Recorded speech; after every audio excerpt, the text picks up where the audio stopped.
और रिवीजन के बाद फिर हम लोगों को आगे पढ़ना होगा। तो हम लोग यहाँ पर कंप्यूटर पढ़ने के लिए जो है ऑनलाइन आए हुए हैं। तो सबसे पहले हम लोगों को आज की क्लास में ये जानना होता है कि हमारा कंप्यूटर होता क्या है, कंप्यूटर किन किन पार्ट से मिलकर बना है, किस पार्ट का क्या नाम है, क्या काम है, ये सारी चीजों के बारे में। और आप लोगों को जानकारी के लिए हम एक चीज और बता दें, अगर आप लोगों को कहीं पर कुछ क्वेश्चन है, कुछ डाउट है, कुछ पूछना है, तो ऐप में सबसे ऊपर देखेंगे क्वेश्चन मार्क बना हुआ है। जब इस क्वेश्चन मार्क पे आप क्लिक करेंगे तो ये चैट का विंडो खुल जाएगा और यहाँ पर आपको जो कुछ भी टाइप करके भेजना है वहां पर आप टाइप करके भेज सकते हैं। हमने आप लोगों के माइक्रोफोन को अभी साइलेंट कर दिया है, इसलिए साइलेंट किया गया, जैसे हम अभी पढ़ा रहे हैं और लगभग 100 बच्चे इस समय ऑनलाइन हमें दिख रहे हैं जो इस समय इस क्लास को अटेंड कर रहे हैं। तो अगर सारे लोग एक साथ क्वेश्चन पूछेंगे तो वाइब्रेशन बहुत ज्यादा होगा और क्लास समझ में नहीं आएगी, सबकी आवाज एक दूसरे से ओवरलैप करेगी, इसलिए चैट की सुविधा दी गई है। इस ऐप में देखेंगे सबसे ऊपर एक क्वेश्चन मार्क बना हुआ है, प्रश्नवाचक चिन्ह है, आप इस पर जब क्लिक करेंगे तो क्लिक करने के बाद चैट की विंडो आएगी, वहां से आप प्रश्न वगैरह पूछ सकते हैं। अभी भी अगर किसी को लॉगिन करने में या किसी चीज को दिक्कत हो गई है तो आप जो है ग्रुप में करें, ग्रुप में चंदन सर एक्टिव है इस समय, सारी चीजों का आपको जवाब देंगे जो आप लोगों के सामने दिक्कत आ रही है। तो चलिए अब स्टार्ट करते हैं। तो आज की क्लास हम लोगों को सीखना है introduction of computer system, computer system का परिचय। जैसा कि हम लोग जानते हैं आजकल के समय में मानव जीवन में कंप्यूटर का एक बहुत महत्वपूर्ण योगदान है।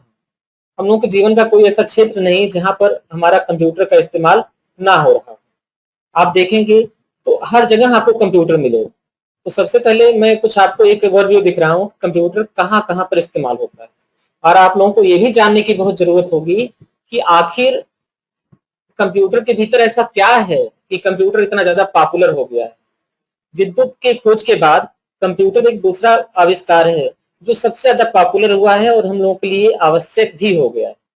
आप लोगों की स्क्रीन पर दिखा होगा कंप्यूटर, कंप्यूटर में जो साइड में बॉक्स बना है ये बॉक्स हमारा सीपीयू यूनिट कहलाता है, सेंट्रल प्रोसेसिंग यूनिट है ये, और इसको सीपीयू सिस्टम के नाम से भी जाना जाता है। ये स्क्रीन जो आपको दिख रहा है जो टीवी की तरह है, इसको हम लोग बोलते हैं मॉनिटर, और नीचे आपका कीबोर्ड माउस है, ये सब चीजें बात आप जानते ही होंगे। इसके बाद हम आपको बता रहे हैं कंप्यूटर का यूज कहाँ कहाँ पर होता है। आज आप लोग जानते होंगे कंप्यूटर मल्टीपर्पज उपकरण है, हर जगह इसका इस्तेमाल होता है। आप लोग चित्र में देखिए छोटे छोटे बच्चे भी आजकल इसका इस्तेमाल स्कूल में किया जा रहा है। यही कॉलेज है कि आप लोग बड़े बड़े शहरों में सीबीएसई पैटर्न या आईसीएसई पैटर्न के स्कूलों में देखेंगे तो वहां बचपन से ही कंप्यूटर सिखाया जाता है। क्यों? क्योंकि आने वाला युग बिल्कुल कंप्यूटर का युग आने वाला है। जिस समय आज जैसे हम लोगों के हाथ में इस समय स्मार्टफोन है, सबके पास फोन है, उस फोन का इस्तेमाल करते हैं हम लोग, उसी समय आने वाले कुछ समय में हम लोग कंप्यूटर का इस्तेमाल करेंगे और कंप्यूटर में पूरी तरीके से निर्भर हो जाएंगे। तो अगर डेवलपमेंट की तरफ हमको आगे बढ़ना है तो कंप्यूटर का ज्ञान भी होना जरूरी है। स्कूलों में भी आजकल कंप्यूटर का इस्तेमाल किया जा रहा है। उसके बाद कॉलेजेस में देखिए, जब आप लोग बड़े हो गए हैं तो कॉलेज में भी देखेंगे तो आपका हर जगह कॉलेज में इस तरह से लैब बनाई गई है। अपने यहाँ भी ऐसी ही लैब है जहाँ आप लोग प्रैक्टिकल करते हैं। ठीक, आप लोग ऑफिस में देखेंगे तो ऑफिस के डाटा को मेंटेन करने के लिए कंप्यूटर का इस्तेमाल किया जा रहा है। जितने भी ऑफिस के रिकॉर्ड्स हैं, जो रिकॉर्ड पहले पेपर पर मेंटेन होता था वो वापस मेंटेन हो रहा है कंप्यूटर के माध्यम से। तो कंप्यूटर की प्रोसेसिंग फास्ट होती है, कंप्यूटर में स्टोरेज की कैपेसिटी ज्यादा होती है। इन्हीं सब कारणों की वजह से कंप्यूटर का प्रयोग सबसे ज्यादा किया जाता है। आप लोग बैंक में जाएं, देखिए बैंक में किसी बैंक में लाखों कस्टमर होते हैं। अब उन सारे कस्टमर का अकाउंट मेंटेन करना, उनके बैलेंसेस के बारे में जानकारी देना, उनके ट्रांजेक्शन के बारे में जानकारी देना, ये सारी जानकारी आप कंप्यूटर के माध्यम से आसानी से आपको मिल जाएगी। जरा कल्पना कीजिए कि अगर बैंक में कंप्यूटर ना हो, इतनी ज्यादा भीड़ को कैसे कंट्रोल किया जाए। तो कंप्यूटर हम लोगों की लाइफ को बहुत ही इजिली चलाता है। कंप्यूटर के माध्यम से हमारी लाइफ आसान हो जाती है, हमारे काम करने का तरीका आसान हो जाता है। अभी आप लोगों के सामने मैं एक उदाहरण दे रहा हूँ। जैसे 2005 में मैंने हाई स्कूल पास किया, तो हाई स्कूल में आय जाति और निवास प्रमाण पत्र बनवाने के लिए हमको तहसील पे जाना होता था। हमारा गांव घर में होता था उस समय, हमारा घर जो है गांव में होता था उस समय, और तहसील वहां से 20-22 किलोमीटर दूर होती थी। तब हमको जाकर तहसील के 2-3 चक्कर लगाने के बाद हमारा ये सब प्रमाण पत्र बनते थे। लेकिन आज के समय में आप देखिए हर छोटे छोटे चौराहे पे जन सुविधा केंद्र बन गया है। आप उस केंद्र में जाएं और बहुत ही कम फीस में आपका ये आय, जात, निवास, ये सारे प्रमाण पत्र आपके बन जाते हैं। तो ये सब किस लिए हुआ? ये सब हुआ कंप्यूटर के आविष्कार की वजह से, इंटरनेट की खोज की वजह से। ये सारे काम हमारे आसान हो गए। बैंक में भी देखिए दिन पर दिन सुविधाएं बढ़ती जा रही हैं। आजकल समझिए बैंक सारी सुविधा आपको यहाँ पर दे रहा है। आप चाहें तो कंप्यूटर के माध्यम से सारे काम कर सकते हैं। केवल कैश जमा करने के लिए आपको बैंक में जाना पड़ेगा और कैश निकालने के लिए आपको बैंक जाना पड़ेगा। बाकी फंड ट्रांसफर हो गया, मोबाइल रिचार्ज हो गए, ये सारे एप्लीकेशन आप कंप्यूटर के माध्यम से आसानी से कर सकते हैं। तो चलिए आगे बढ़ते हैं। स्पेस रिसर्च के क्षेत्र में भी कंप्यूटर का बहुत ही महत्वपूर्ण योगदान हुआ। हमारे जितने भी वैज्ञानिक जो कुछ भी रिसर्च करते हैं अंतरिक्ष में, वो सारे कंप्यूटर के माध्यम से भी होते हैं। आप लोगों की स्क्रीन पर देखिए बड़े बड़े मॉनिटर की तरह दिख रहे हैं, ये सारे कंप्यूटर हैं। ये बड़े इसलिए दिख रहे हैं क्योंकि ये सुपर कंप्यूटर है, इनकी प्रोसेसिंग स्पीड ज्यादा है, इनकी कैपेसिटी अच्छी है, इसलिए इनको सुपर कंप्यूटर कहा जाता है। आगे हम लोग सीखेंगे कि सुपर कंप्यूटर होते क्या है, कैसे इन चीजों का। आज की क्लास बेसिक केवल इंट्रोडक्शन की क्लास है कि हम लोग थोड़ा सा इंट्रोडक्टिव हो जाए। मेडिकल के क्षेत्र में देखिए, चिकित्सा के क्षेत्र में आजकल ज्यादा से ज्यादा काम जो है सब कंप्यूटर के माध्यम से हो रहा है। आप अल्ट्रासाउंड कराने जाएं या सिटी स्कैन कराने जाएं, कुछ भी आप करेंगे किसी भी डिवाइस से होगा स्कैन। यहाँ पर चित्र में देखिए किस डिवाइस आपको दिखाई गई है। एक जो है लेडी है डॉक्टर, और ये जो है इस डिवाइस के माध्यम से कुछ ऑब्जर्व कर रहे हैं। लेकिन ये डिवाइस जो रिपोर्ट दे रहा है वो रिपोर्ट भी हमारे कंप्यूटर पर दे रहा है। यानी आप ये मशीन भी हमारी कनेक्टेड किससे है? कंप्यूटर से कनेक्टेड है, और कंप्यूटर के माध्यम से ये मशीन ऑपरेट की जा रही है। यानी हमारा मेडिकल के क्षेत्र में भी कंप्यूटर बहुत ज्यादा इस्तेमाल हो रहा है। बिजनेस के क्षेत्र में देखिए बहुत सारे अकाउंटिंग के सॉफ्टवेयर आ गए हैं जिनके द्वारा बिजनेस को आसानी से मेंटेन किया जा सकता है। बिजनेस में कितने रुपए की परचेजिंग हो रही है, कितने की सेल्स हो रही है, कितने के पेमेंट्स हो रहे हैं, ये सारी इंफॉर्मेशन बिजनेस में टैली सॉफ्टवेयर का इस्तेमाल करके या अन्य बिजनेस अकाउंटिंग सॉफ्टवेयर का इस्तेमाल करके आसानी से किया जा सकता है।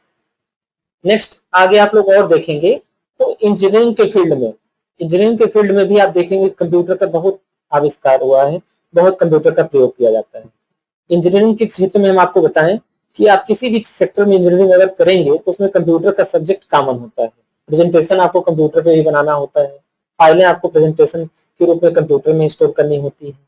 तो वहां पर भी आप देखेंगे कि अगर एक सिविल से कोई बच्चा इंजीनियरिंग कर रहा है तो उसके पास भी लैपटॉप होना जरूरी होता है, क्योंकि सारे प्रेजेंटेशन, स्कूल के प्रोजेक्ट वगैरह सब कुछ वो लैपटॉप पर ही अपने क्रिएट करता है। लैपटॉप चलाना नहीं जानेगा तो उसको ऑपरेट कैसे करेगा, ये भी प्रश्न उठता है। इसलिए यहाँ पर कंप्यूटर सीखना हम लोग को जरूरी है।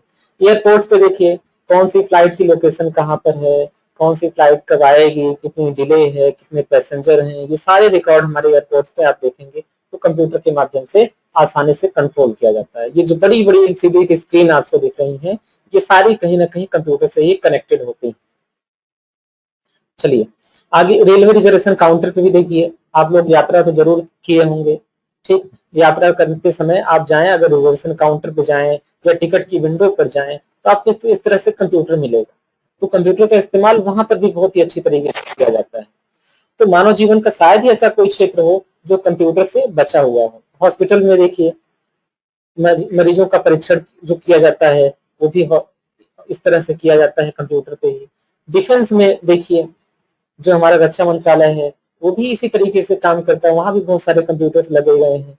तो कंप्यूटर इज एवरीवेयर, यानी हम एक अगर 60 शब्दों में कहें तो हम कह सकते हैं कंप्यूटर्स आर एवरीवेयर, यानी कंप्यूटर हमारा हर जगह इस्तेमाल होता है।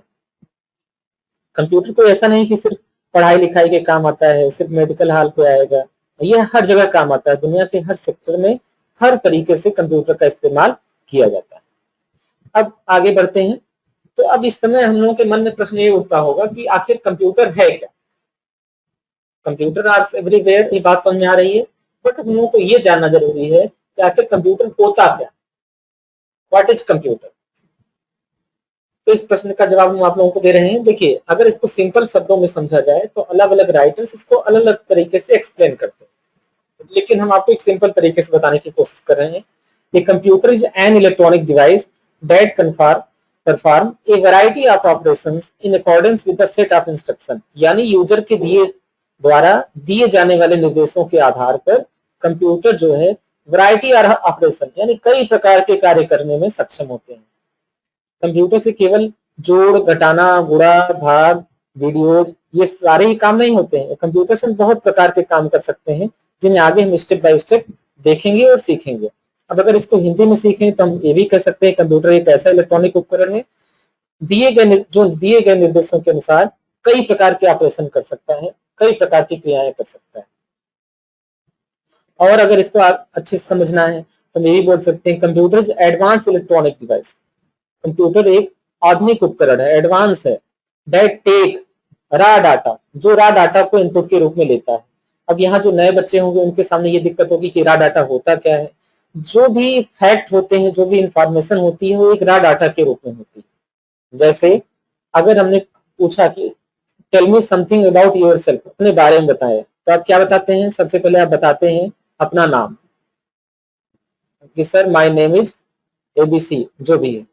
फिर पिताजी का नाम, घर का एड्रेस, इस तरीके से बताते हैं। तो जो आपका नाम है, जो आपके पिताजी का नाम है, ये सारा जो है एक प्रकार का रा डाटा है। कंप्यूटर करता क्या है, उन सारे रा डाटा को कलेक्ट करके एक यूजफुल इंफॉर्मेशन के रूप में कन्वर्ट करता है, और वह यूजफुल इंफॉर्मेशन आपका बायोडाटा है, आपका रिज्यूम है, आपका सीवी। तो जब तक ये सारे पार्ट्स अलग अलग थे, नाम एक अलग फील्ड है, फादर्स नेम एक अलग फील्ड है, एड्रेस अलग फील्ड है, कॉन्टेक्ट नंबर एक अलग फील्ड है, तो जब तक ये सारी चीजें अलग अलग थी तब तक इन्हें हम लोग बोलते थे रा डाटा। लेकिन कंप्यूटर ने जिस सबको कंबाइन करके, इन सारे एप्स को कंबाइन करके एक पूरा यूजफुल इंफॉर्मेशन के रूप में कन्वर्ट हो गया, तो मेरा कहलाया इंफॉर्मेशन। तो वही बोला जा रहा है raw data as input from user, यानी यूजर से रा डाटा को इनपुट के रूप में लेता है, प्रोसेस उनकी प्रोसेसिंग करता है under the control of set of instruction, निर्देशों के समूह के अंतर्गत उसकी प्रोसेसिंग करता है। प्रोसेसिंग करने के बाद उस रिजल्ट देता है, वो रिजल्ट आउटपुट में के रूप में सेव होता है, जिसका इस्तेमाल हम फ्यूचर में भी कर सकते हैं। हिंदी में इसको समझना हो तो हम ये कह सकते हैं कंप्यूटर एक एडवांस इलेक्ट्रॉनिक उपकरण है जो रा डाटा को यूजर से इनपुट के रूप में एक्सेप्ट करता है और उसे निर्देशों के समूह के द्वारा प्रोसेस करके एक यूजफुल रिजल्ट के रूप में कन्वर्ट करता है। तो अब यहाँ पे हमें कुछ चीजें सीखनी होंगी कि इनपुट क्या है, प्रोसेस क्या है, आउटपुट क्या है, ये सारी चीजें। कंप्यूटर के बारे में और अधिक जानते हैं। कंप्यूटर वर्ड जो है एक कंप्यूट शब्द है लैटिन भाषा का, लैटिन भाषा के कंप्यूट शब्द से बना है, और इस कंप्यूट शब्द का अर्थ होता है गणना करना। तो कंप्यूटर का आविष्कार शुरू में गणना करने के लिए ही बनाया गया था, जोड़, घटाना, गुणा, भाग, इन सारे एप्लीकेशंस के लिए ही इसको बनाया गया। लेकिन आज के समय में कंप्यूटर का इस्तेमाल सिर्फ गणना करने वाले यंत्र के रूप में नहीं होता, इसका इस्तेमाल अर्थमेटिकल वर्क में, लॉजिकल वर्क में, स्टोरेज के लिए भी किया जाता है। फिर सेकंड लाइन लिखी गई use for arithmetical logical work. Arithmetical का मतलब होता है अंक गणकीय, मतलब जोड़, घटाना, गुणा, भाग। लॉजिकल वर्क का मतलब होता है तार्किक। जैसे अगर हमें ये कंपेयर करना हो कि ए बड़ा है बी से कि बी बड़ा है ए से, तो ये लॉजिकल वर्क हो गया। तो कंप्यूटर हमारा लॉजिकल वर्क भी कर सकता है, यानी दो चीजों को छोटा बड़ा भी कैलकुलेट कर सकता है, कौन बड़ा है कौन छोटा है। स्टोरेज डिवाइस के रूप में इस्तेमाल करते हैं। आप लोग देखे होंगे कि अपने मोबाइल फोन की ज्यादा से ज्यादा फाइलें आप लोग कॉपी करके अपने कंप्यूटर में रखते हैं, तो यहाँ पर कंप्यूटर एक स्टोरेज डिवाइस की तरह इस्तेमाल हो रहा है। Computer is combination of hardware और सॉफ्टवेयर। तो कंप्यूटर दो चीजों का कॉम्बिनेशन होता है, एक हार्डवेयर और दूसरा सॉफ्टवेयर। हार्डवेयर वो चीजें हैं जो हमको दिखाई दें, जिन्हें हम टच कर सकें, जिन्हें छू सकें, जो फिजिकली प्रेजेंट हो, जिनके अंदर कुछ वेट हो, जो स्थान ग्रहण कर सके, ये सारी चीजें हमारी हार्डवेयर। जैसे मैं एग्जांपल के थ्रू आपको समझाता हूं। जैसे समझिए आपका मोबाइल फोन एक प्रकार का हार्डवेयर है, उसमें जो स्क्रीन है वो एक प्रकार का हार्डवेयर है, उसके भीतर जो स्पीकर्स लगे हैं वो सारी चीजें हार्डवेयर है, उसके भीतर कैमरा लगा है वो भी एक प्रकार का हार्डवेयर। क्यों? क्योंकि इसको हम छू सकते हैं, देख सकते हैं, ठीक, इसमें स्थान ग्रहण करने की क्षमता होती है, ये प्रेजेंट होता है, ये आपका क्या है, एक प्रकार का हार्डवेयर। अब समझना सॉफ्टवेयर क्या है। सॉफ्टवेयर को हम तो देख तो सकते हैं लेकिन छू नहीं सकते। यानी आप जब अपने स्मार्टफोन को ऑन करते हैं तो सबसे पहले ऊपर उसकी कंपनी का नाम लिख कर आता है। जैसे रेडमी का फोन है तो रेडमी लिख कर आएगा, लेनोवो का है तो लेनोवो लिख कर आएगा, सैमसंग का है तो सैमसंग लिख कर आएगा। लेकिन उसके साथ नीचे लिखा रहता है पावर्ड बाई एंड्रॉइड। तो जो पावर्ड बाई एंड्रॉइड है वो एंड्रॉइड उसका सॉफ्टवेयर, यानी इलेक्ट्रॉनिक्स में कोई भी चीज तब ऑपरेट होती है जो उसके भीतर हार्डवेयर भी हो और सॉफ्टवेयर भी हो। हर इलेक्ट्रॉनिक डिवाइस में देखेंगे तो कोई ना कोई छोटा छोटा उसमें सॉफ्टवेयर भी होते हैं जिनके आधार पर वो वर्क करता है। तो हार्डवेयर जिन्हें हम देख सकते हैं, छू सकते हैं, वो सारी चीजें हमारी हार्डवेयर हैं। सॉफ्टवेयर जिन्हें हम सिर्फ देख सकते हैं, छू नहीं सकते। अब आप लोग बोलेंगे सर हम मोबाइल को छूते तो हैं, लेकिन हम मोबाइल को नहीं छूते हैं, मोबाइल के ऊपर जो स्क्रीन है उसको छूते हैं। हार्डवेयर को हम टच करें, उसके भीतर जो एप्लीकेशन हमारा रन हो रहा है उसको हम टच नहीं कर पाते। Computer combination of hardware and software, ये चीज आप लोगों को समझ में आ गई होगी। अब हमको समझना है computer convert raw data to useful fact. Raw data हमारे जितने भी होते हैं उन सबको यूजफुल फैक्ट के रूप में कन्वर्ट करता है। जैसा मैंने अभी आपको बताया, रॉ डाटा का मतलब अलग अलग जो इन्फॉर्मेशन है वो रॉ डाटा है।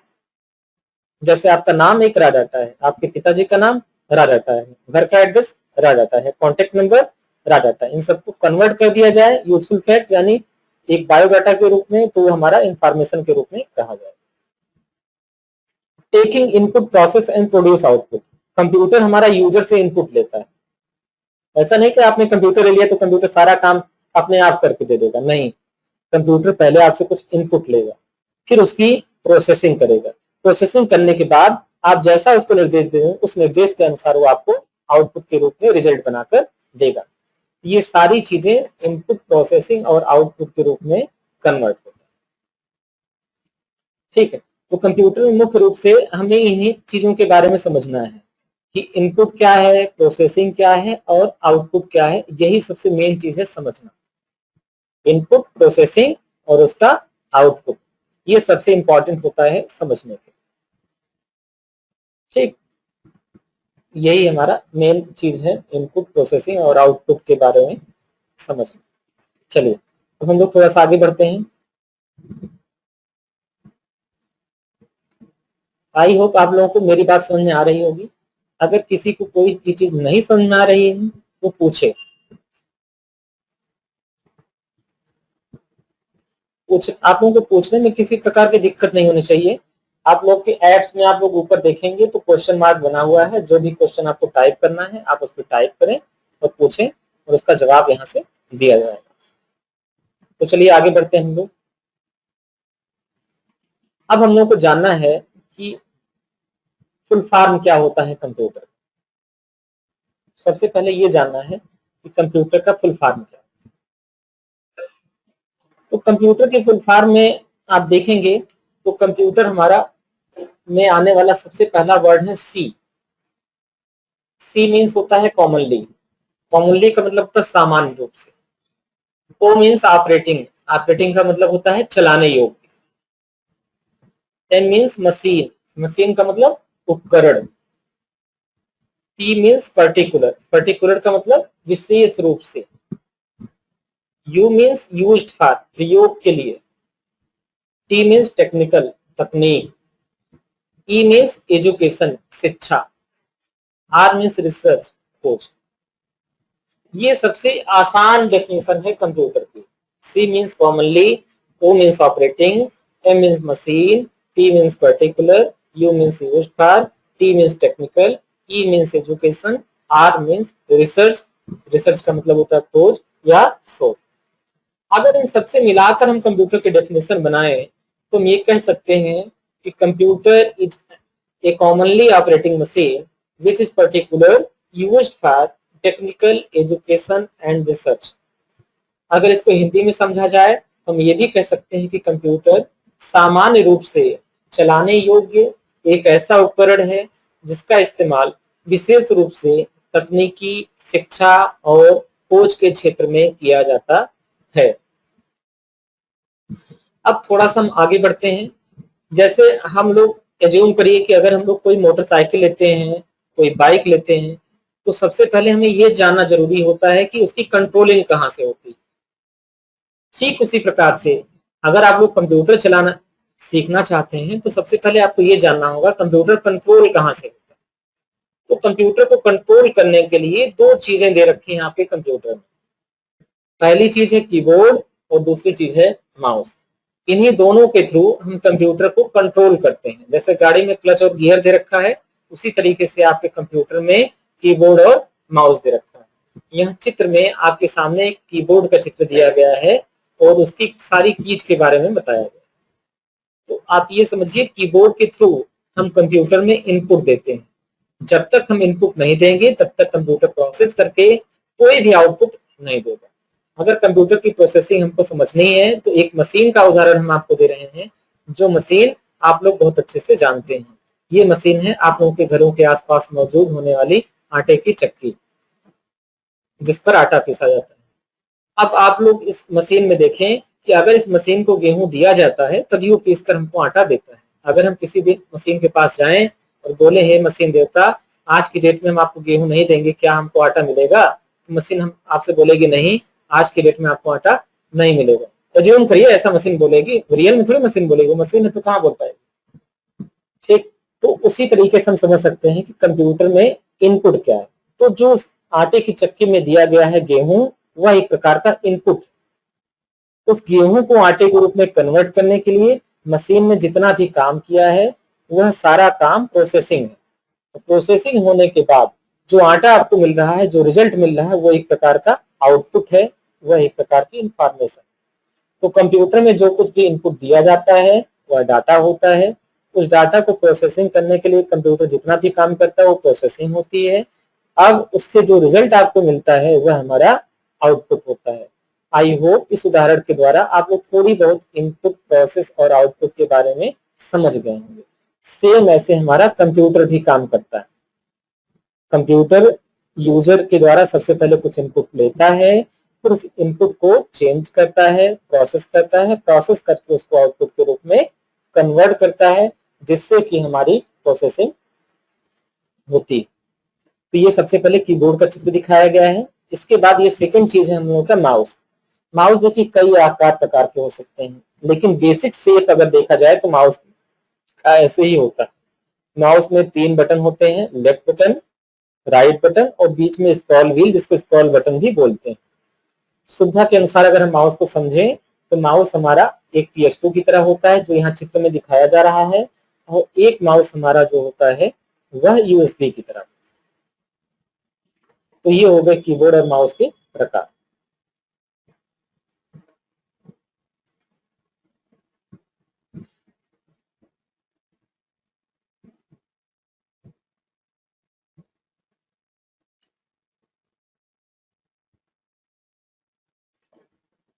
तो कीबोर्ड और माउस को सीखने के बाद अब थोड़ा सा हम लोग आगे बढ़ते हैं नेक्स्ट स्क्रीन पर। अब कंप्यूटर में आगे क्या सीखना है वो चीज समझिए।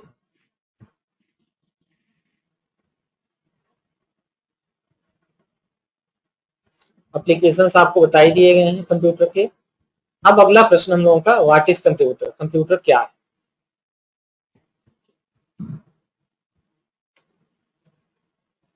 तो ये डेफिनेशन आपको बता दी गई है। अब कुछ कंप्यूटर की विशेषताओं के बारे में सीखते हैं। कंप्यूटर में विशेषताएं क्या हैं, उसकी कैरेक्टरिस्टिक क्या है, उसके एडवांटेज क्या है। सबसे फर्स्ट चीज, कंप्यूटर एक हाई स्पीड उपकरण। कंप्यूटर बहुत तेजी से गणनाएं करता है, यानी 1 सेकंड में वह लाखों कैलकुलेशन आसानी से कर सकता है। दूसरी चीज, कंप्यूटर एक ऑटोमेटिक मशीन। ऑटोमेटिक मशीन होने से मतलब ये है, ऑटोमेटिक मशीन से ऐसा है मतलब है कि वह मशीन, ऐसा नहीं कि कंप्यूटर को लगातार चलाने की जरूरत होती है। आप एक बार कंप्यूटर को कोई भी वर्क दे देंगे तो कंप्यूटर उस वर्क को करता रहता है। जैसे मान लीजिए एग्जाम्पल के रूप में आपको कोई सॉन्ग प्ले करना है, तो आपने सॉन्ग प्ले वाले बटन पर क्लिक कर दिया, वो गाना आपका बजता रहेगा, गाना आपका चलता रहेगा। यानी वह एक ऑटोमेटिक मशीन। वो है तो यूजर पे डिपेंड, यानी जब तक आप क्लिक नहीं करेंगे तब तक कुछ चलेगा नहीं, लेकिन जब चलना शुरू होगा तो जितना निर्देश आपको दिए रहेंगे उतना निर्देश तक वो ऑटोमेटिक चलेगा, जितना इंस्ट्रक्शन देंगे उतना इंस्ट्रक्शन तक वो चलता रहेगा।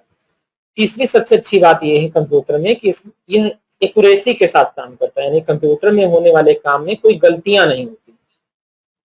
कंप्यूटर, आप कभी भी कंप्यूटर से अगर कोई भी काम कर रहे हैं तो गलतियां नहीं, गलतियां तब होंगी जब आप उसको गलत इनपुट देंगे। भाई अगर आप चक्की में खराब गेहूं देंगे तो आटा भी तो खराब आपको मिलेगा। तो उससे चक्की की शिकायत हम थोड़ी कर सकते हैं कि तुमने खराब आटा करके दिया। जैसा इनपुट देंगे वैसा प्रोसेस करके आउटपुट देगा।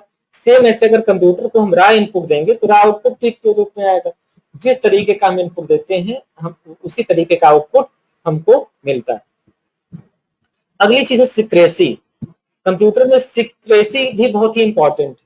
डाटा और सूचनाओं की सुरक्षा के लिए सिक्रेसी भी बहुत इंपॉर्टेंट चीज है। सिक्रेसी का मतलब होता है गोपनीयता, यानी आपकी चीजों को सुरक्षित रखना। अगर आपने अपने कंप्यूटर में कोई फाइल सुरक्षित कर दिया तो उसमें पासवर्ड लगाने की भी सुविधा होती है, आप उसको पासवर्ड के द्वारा प्रोटेक्ट कर सकें जिससे कोई दूसरा उस फाइलों को देख ना सके। यह फीचर्स कहलाता है सिक्रेसी यानी गोपनीयता। चौथी चीज है रिलायबल। कंप्यूटर एक भरोसेमंद उपकरण है क्योंकि ये मल्टीपर्पज इस्तेमाल होता है, बहुउद्देशीय उपकरण है, इसलिए भरोसेमंद भी है। आप इस पर भरोसा करके कोई भी काम कर सकते हैं, ये कैलकुलेशन को सही तरीके से करता है। अगला चीज है वर्सेटाइल। वर्सेटाइल का मतलब होता है बहुउद्देशीय। आप देखें बहुउद्देशीय का मतलब एक से अधिक जगहों पर प्रयोग होना। आप देखेंगे कंप्यूटर का इस्तेमाल आप स्कूल में भी देखेंगे, कॉलेज में भी देखेंगे, रेलवे के काउंटर पे भी देखेंगे, एयरपोर्ट के स्टेशन पे भी देखेंगे, सारी जगहों पर आप देखेंगे। यानी आप कह सकते हैं कि कंप्यूटर एक प्रकार का वर्सेटाइल उपकरण है। इसके बाद अगली चीज है लार्ज स्टोरेज कैपेसिटी। कंप्यूटर की संग्रह क्षमता बहुत ही ज्यादा होती है। आजकल टीबी में कंप्यूटर की संग्रह क्षमता आती है, तो जहां संग्रह क्षमता की बात आती है वहां पर समझ लीजिए कंप्यूटर की हार्ड डिस्क की बात की जा रही है जो टीबी में आती है। 1 टीबी की हार्ड डिस्क आती है आज के समय में, 2 टीबी की हार्ड डिस्क आती है, 4 टीबी की हार्ड डिस्क आती है। यानी इसके अंदर स्टोरेज कैपेसिटी कहीं ज्यादा है, आप ढेर सारे डाटा को एक साथ कर सकते हैं। दूसरी चीज कंप्यूटर डिलीजेंस। डिलीजेंस का मतलब होता है परिश्रमशील उपकरण। कंप्यूटर को आप लगातार चलाते रहिए, कंप्यूटर थकेगा नहीं, ये नहीं कहेगा कि हम थक गए हुजूर हमको छोड़ दीजिए, ऐसा कुछ नहीं है। कंप्यूटर आप लगातार बगैर थके काम करता रहेगा। अब ये सारी सुविधाएं होने के साथ ही साथ कंप्यूटर की कुछ लिमिटेशन है, यानी कंप्यूटर में कुछ कमियां भी हैं। तो सबसे पहली कमी क्या है कंप्यूटर में? No IQ. उसके पास अपना कोई आईक्यू नहीं, अपना कोई ब्रेन नहीं, यानी वो अपना दिमाग लगाकर वर्क नहीं करता। आप जैसा इनपुट देते हैं उसी तरह का वो आउटपुट देता है। नेक्स्ट चीज है नो फीलिंग्स। कंप्यूटर में कोई फीलिंग्स नहीं होती। आपका कंप्यूटर का वायर है, आप उसको जो है तोड़ दीजिए, मरोड़ दीजिए, किसी तरीके से करिए तो कंप्यूटर से कोई साउंड नहीं आता है, कंप्यूटर से कोई आवाज नहीं आती है। अपने कंप्यूटर को थप्पड़ लगा दीजिए तो कंप्यूटर रोएगा नहीं आपका, यानी उसके भीतर कोई फीलिंग्स नहीं। डिपेंडेंसी। कंप्यूटर कहीं ना कहीं इंसानों पे डिपेंड है, यह जब तक आप उसको ऑपरेट नहीं करेंगे तब तक वो आपके साथ वर्क नहीं करेगा। इसके साथ ही साथ कंप्यूटर को वर्क करने के लिए एक इन्वायरमेंट की भी जरूरत होती है। इन्वायरमेंट का मतलब ये हुआ कि कंप्यूटर जिस इन्वायरमेंट में सबसे अच्छे से, वातावरण में जिस अच्छे से काम करता है वो उसका इन्वायरमेंट कहलाता है। एप्लीकेशंस आपको बताए जा चुके हैं। अब हम लोग जानते हैं इनपुट डिवाइस क्या क्या है। तो सबसे पहले इनपुट डिवाइस हमारी कीबोर्ड। कीबोर्ड सबसे ज्यादा इस्तेमाल होने वाली इनपुट डिवाइस।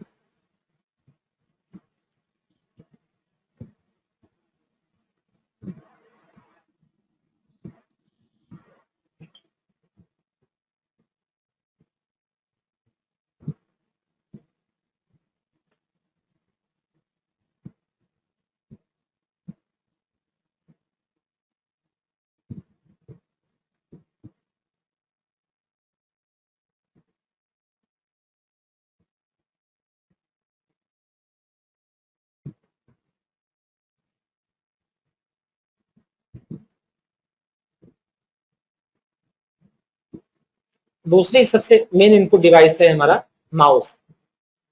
माउस के माध्यम से ही कंप्यूटर को निर्देश देते हैं, इसलिए यह भी एक प्रकार की इनपुट डिवाइस है। तीसरी जो इनपुट डिवाइस है वो माइक्रोफोन। माइक्रोफोन आप लोग देखिए यहाँ चित्र में दिखाया गया एक माइक्रोफोन। माइक्रोफोन कई प्रकार के होते हैं। यह माइक्रोफोन कई जगह आपको मिलता है। जैसे आप लोग मोबाइल फोन में जो ईयरफोन इस्तेमाल करते हैं उस फोन में भी आप देखेंगे तो एक माइक्रोफोन लगा होता है जिससे आपकी साउंड मोबाइल के भीतर जाती है। तो कंप्यूटर में भी अगर आपको अपना साउंड इनपुट करना है तो वहां पर माइक्रोफोन का इस्तेमाल कर सकते हैं। हेडसेट में भी माइक्रोफोन इनबिल्ड होता है। उसके बाद पॉइंटिंग डिवाइस, माउस के बारे में आप समझ ही रहे हैं। नेक्स्ट चीज हम लोगों को समझना है डिजिटल कैमरा। यह भी एक प्रकार का इनपुट उपकरण है। यह भी आपकी फोटो या पिक्चर को कैप्चर करके कंप्यूटर में भेजने का काम करता है, इसलिए यह भी एक प्रकार का इनपुट डिवाइस। अब हमको समझना है कीबोर्ड के बारे में। जैसे गाड़ी को चलाने के लिए क्लच और गियर के बारे में अच्छी जानकारी होनी चाहिए कि गियर कैसे आगे होगा, बढ़ेगा कैसे, गियर घटेगा, आप जो है क्लच का इस्तेमाल कहाँ पर करेंगे, गियर्स का इस्तेमाल कहाँ पर करेंगे, ये सारी चीज पता होनी चाहिए। इसी तरह कीबोर्ड और माउस का भी अच्छी प्रकार से इस्तेमाल करना आपको आना चाहिए। तो आप लोगों के सामने एक कीबोर्ड का चित्र दिया गया। अब हम लोगों को ये जानना है कि कीबोर्ड में किस तरीके से काम किया जाता है। सबसे पहला चीज हम लोग को यही सीखना है कि कीबोर्ड में वर्किंग कैसे होती है, कीबोर्ड में कितने बटन्स होते हैं, किस बटन का क्या नाम है और उसका क्या काम है। तो कीबोर्ड के लेसन को बताने के लिए मैं एक दूसरा प्रेजेंटेशन आप लोगों के सामने रख रहा हूँ, जहाँ कीबोर्ड के बारे में आप डिटेल में आप लोगों को जानकारी मिले। तो चलिए अब हम लोग शुरू करते हैं कीबोर्ड के बारे में। उस प्रेजेंटेशन में जहां पर से स्टॉप हुआ था, इसमें वहीं से स्टॉप होगा। सबसे पहले कीबोर्ड में मुख्य रूप से कौन कौन सी कीज होती है वह चीज समझिए। देखिए, कीबोर्ड में 84 से लेके 107 तक की कीज होती हैं, 84 से लेके 107 तक कीज होती है। हालांकि आजकल कुछ मल्टीमीडिया कीबोर्ड आ रहे हैं जिसमें इससे भी ज्यादा कीज होती है। वही चीज अगली लाइन में लिखा गया है कि 14 कीज एक्स्ट्रा इन मल्टीमीडिया कीबोर्ड। जो आपके मल्टीमीडिया कीबोर्ड आते हैं उसमें 14 बटन एक्स्ट्रा होती हैं। मल्टीमीडिया कीबोर्ड क्या है वो चीज समझिए। एक ऐसा कीबोर्ड जिसमें प्ले का बटन हो, स्टॉप का बटन हो, पाज का बटन हो, साउंड को बढ़ाने का बटन हो, साउंड को घटाने का बटन हो, ये सारे हमारे मल्टीमीडिया कीबोर्ड के लक्षण हैं। फिर कीबोर्ड का इस्तेमाल used for input text data in computer, यानी कीबोर्ड का इस्तेमाल हम टेक्स्ट डाटा को की कंप्यूटर में इनपुट करने के लिए करते हैं। अब समझना ये है कि टेक्स्ट डाटा होता क्या है। टेक्स्ट डाटा एक ऐसा डाटा है जिसके माध्यम से कंप्यूटर में हम कुछ भी टाइप करते हैं, जो कुछ भी हम टाइप कर रहे हैं वह एक प्रकार का हमारा टेक्स्ट डाटा है।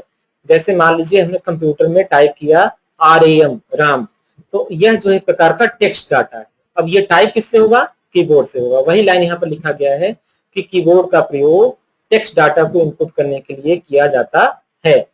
अब अगला चीज हम लोगों को समझना है types of keys in keyboard. Keyboard में कितने प्रकार की बटन्स होती हैं, उन बटन के बारे में। Types of keys in keyboard, सबसे पहली बटन होती है हमारे कीबोर्ड में F1, F2, F3, F12 से रिलेटेड बटन होती है जो कि कीबोर्ड में सबसे ऊपर होती है। आप लोग यहाँ कीबोर्ड में देखें, ये कुछ बच्चों के क्वेश्चंस आ रहे हैं। मुकेश बोल रहे हैं कि आवाज कभी कभी कट के आ रही है, यह नेटवर्क का इशू हो सकता है।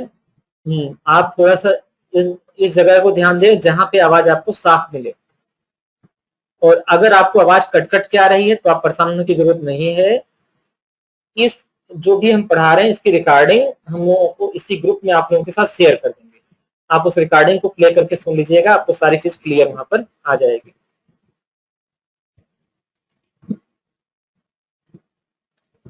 संदीप गौड़ पूछ रहे हैं रा डाटा क्या है, गिव मी सर, क्या है सर, गिव एक्सप्लेन। अच्छा, रा डाटा के बारे में बच्चों के क्वेश्चन आ रहे हैं कि रा डाटा क्या होता है। तो मैंने आपको बताया जितने भी चीजें अनअरेंज्ड हैं वो रा डाटा है। उदाहरण के लिए मैंने आपको बताया था एक बायोडाटा का एग्जाम्पल। बायोडाटा में जो नाम है वो एक रा डाटा है, जब तक वो अलग अलग है। नाम अलग है तो एक रा डाटा है, पिताजी का नाम अलग है तो एक रा डाटा है। जैसे हमने आपसे पूछा नाम, तो आपने बताया अपना नाम, मेरा नाम संदीप गौड़ है। पिताजी का नाम पूछा, आपने उनका नाम बताया। मोबाइल नंबर पूछा, वो बता दिया। एड्रेस पूछा तो बता दिया। ये सारी चीजें जो अलग अलग बता रहे हैं वह हमारा रा डाटा कहलाता है। तीसरा प्रश्न है मुकेश दुबे जी का कि सर आवाज नहीं आ रहा है।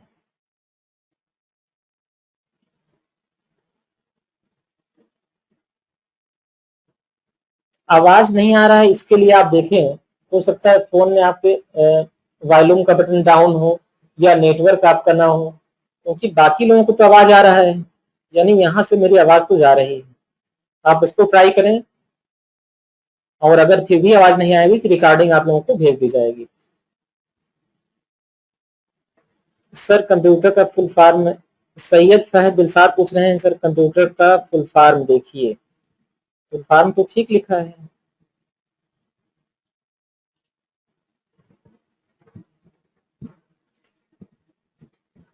इसमें एक फहद दिलसाद बोल रहे हैं कंप्यूटर फुल फॉर्म देखिए सर, नोट कर लें। तो नोट आप लोगों को किताब तो दी गई है, किताब में सारे वैसी चीजें नोट्स दी गई हैं। फिलहाल जब हम आपको रिकॉर्डिंग भेजेंगे तो वहां पर आप रिकॉर्डिंग को रोक कर जो भी चीजें नोट करनी है आप नोट कर सकते हैं। सर नोट करने का टाइम दीजिए। वही चीज मैं आपको भी बताऊंगा कि अगर आपको कोई भी चीज नोट करना है तो रिकॉर्डिंग जब आपको दोबारा भेजी जाएगी तो वहां पे आप नोट कर सकते हैं, क्योंकि अगर हम यहाँ पर नोट करवाने लगेंगे तो क्लास बहुत लंबी हो जाएगी। इनपुट आउटपुट क्या होता है सर? हाँ वही समझाने जा रहे हैं अबू, इनपुट आउटपुट क्या है उसी चीज को समझाने जा रहे हैं। सोनू भारती का प्रश्न था इनपुट आउटपुट क्या होता है।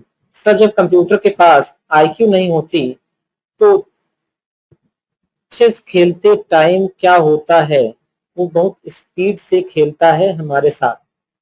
देखिए उसके साथ खुद का आईक्यू ना होने का मतलब उसके पास डिसीजन लेने की कैपेसिटी नहीं होती है, और फिर भी अगर वो चेस खेलते समय कर रहा है तो वह एक आर्टिफिशियल इंटेलिजेंस के अंतर्गत कर रहा है, एआई एप्लीकेशन के थ्रू कर रहा है, जहां से वह चेस खेलते समय रैंडम किस भी कहीं पर जा सकता है।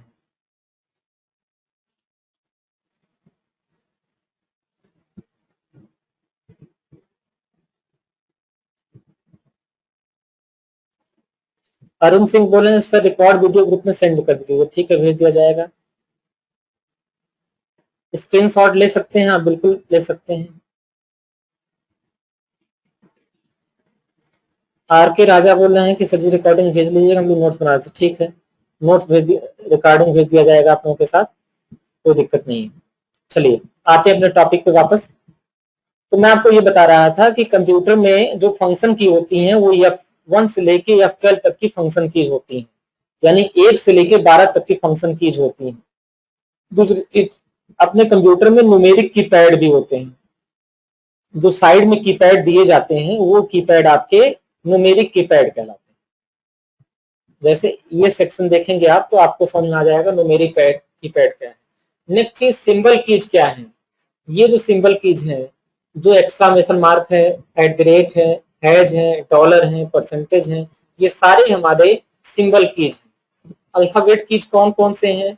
ए बी सी से लेके जेड तक की जितने भी चीजें हैं ये सारी हमारी अल्फाबेट कीज है। एरो कीज क्या है, ठीक है, और स्पेशल कीज। तो कंप्यूटर में हमारी ये 6 प्रकार की कीज होती हैं, function keys, numeric keys, symbol keys, alphabet keys, arrow keys और स्पेशल कीज। ये सारी हमारी कंप्यूटर में होती है। अब हम लोग को समझना है कंप्यूटर के किस सेक्शन को क्या कहा जाता है। देखिए ध्यान से, अभी जो चीज मैंने बताया मैं उसी चीज को बता रहा हूँ। यहाँ F1 से लेके और F12 तक की ये जो कीज है जो मैं हाईलाइट कर रहा हूँ ये फंक्शन की है। यहाँ पर आप देखेंगे तो ये जो साइड में सेक्शन दे रखा है ये हमारा न्यूमेरिक कीपैड है, दिख रहा है ना? आप दाहिने तरफ नीचे देखिए तो न्यूमेरिक कीपैड आपको दिखेगा। उसके बाद यहाँ जो ए से लेके जेड तक की चीजें दी गई हैं जिनको मैं अंडरलाइन, जिनको पर मैं मार्किंग कर रहा हूं, ध्यान से देखिए आप लोग, ये सारी कीज हमारी आती हैं जिनको हम लोग बोलते हैं अल्फाबेट कीज। ये जो हमारी सिंबल कीज है, सिंबल कीज कहाँ पर है? ये देखिए 1 2 3, ये ऊपर की जो ये सिंबल बनाए गए हैं सिंबल, यही सारे हमारे सिंबल कीज हैं। तो यहां से लेके यहां तक की ये चीजें, और इस तरीके से आप देखेंगे तो ये सारी चीजें हमारी एक प्रकार की सिंबल कीज के अंतर्गत आती हैं। अभी आगे हम इसको और अच्छे से एक्सप्लेन करेंगे, अब से समझ लिए कौन चीज कहां पर है। सबसे नीचे जो ये जो बटन है ये हमारा स्पेस बार, ठीक, ये हमारी एरो की है जिनको हम कर्सर कंट्रोल की भी बोलते हैं। ये प्रिंट स्क्रीन है, ये स्क्रॉल लॉक की है, ये 5 की बटन है, इंसर्ट है, होम है, पेज अप है, डिलीट, इन, पेज डाउन। ये सारी चीजें आपकी कीबोर्ड में दी गई हैं। यहाँ पर एस्केप बटन है, ये टैब की है, ये कैप लॉक है, शिफ्ट है, शिफ्ट यहाँ पर भी दे रखा है, कंट्रोल है, अल्ट है और यहाँ पर फिर कंट्रोल। तो ये हो गया उसका इंट्रोडक्शन। अब आगे चल के हम एक एक कीज के बारे में सीखेंगे। चलिए, तो हमने ये सारे ड्राइंग को इरेज कर दिया। अब हम जाते हैं कीबोर्ड के अगले टॉपिक पर।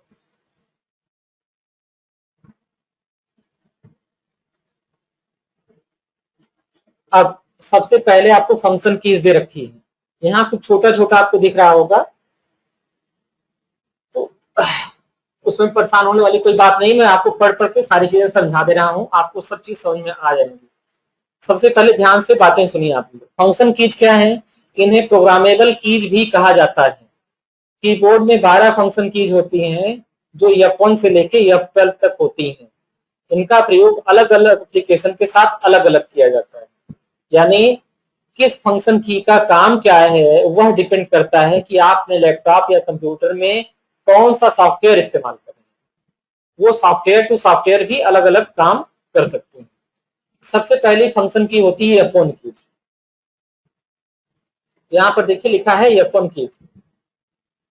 हमें लग रहा है कि बैकग्राउंड की वजह से आप लोगों को देखने में थोड़ी बहुत दिक्कत हो रही है, तो चलिए मैं बैकग्राउंड को हटा दे रहा हूँ। एक मिनट।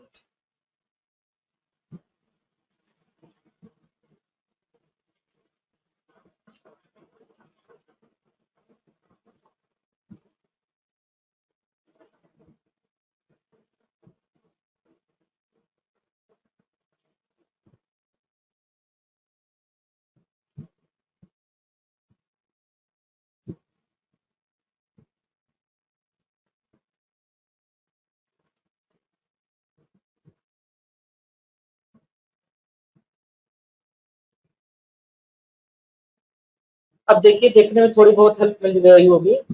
जो पीछे के बैकग्राउंड थे वो थोड़ी सी देखने में आप लोगों को दिक्कत कर रहे होंगे। आप लोग इसका फटाफट स्क्रीनशॉट ले लें और बाद में इसको अपना कॉपी पे नोट कर लीजिएगा।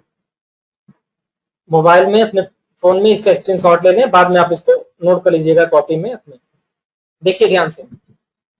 अब हम लोग सीखते हैं फंक्शन कीज में। सबसे पहले की हमारी F1 की। किसी सॉफ्टवेयर का हेल्प और सपोर्ट सेंटर ओपन करने के लिए इस F1 कीज का इस्तेमाल किया जाता है। कोई भी सॉफ्टवेयर आप काम कर रहे हैं, उसमें आपको हेल्प चाहिए, सपोर्ट चाहिए, तो आप F1 कीज का इस्तेमाल कर सकते हैं। Number 2, F2 keys.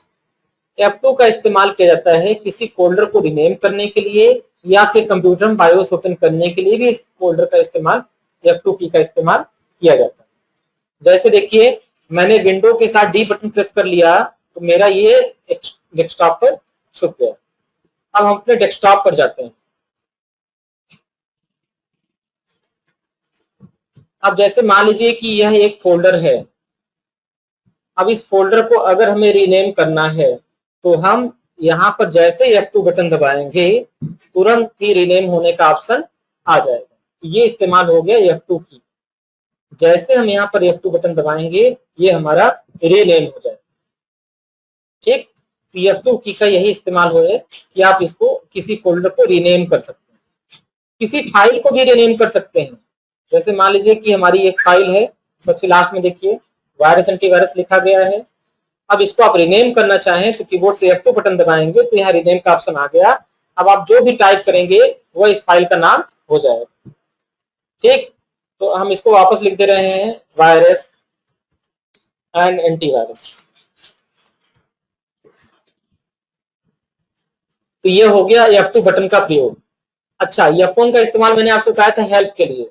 आप कोई भी एप्लीकेशन खोले हुए हैं, उसमें अगर आपको हेल्प चाहिए तो आप इसका प्रयोग करते हैं। जैसे मान लीजिए कि ये मेरे सामने एक प्रेजेंटेशन ओपन, ये प्रेजेंटेशन मैंने आपको ओपन किया है। अब इसमें अगर मुझे कुछ हेल्प चाहिए तो हम कीबोर्ड से F1 बटन दबाएंगे तो हमारी हेल्प की स्क्रीन आ जाएगी। ठीक है, यहाँ पर देखिए हेल्प की विंडो है। अभी ये प्रोसेसिंग कर रहा है, प्रोसेसिंग करने के बाद ये हेल्प करेगा। देखिए हेल्प एंड सपोर्ट का ऑप्शन तब आया है जब हमने कीबोर्ड से F1 बटन दबाया। तो कैसे कोई ऐसा जरूरी नहीं कि हर जगह काम करेगा, तो, लेकिन मैक्सिमम केसेस में देखा जाता है कि F1 का प्रयोग हेल्प के लिए किया जाता है। हेल्प एंड सपोर्ट सेंटर के लिए इसका इस्तेमाल किया जाता है।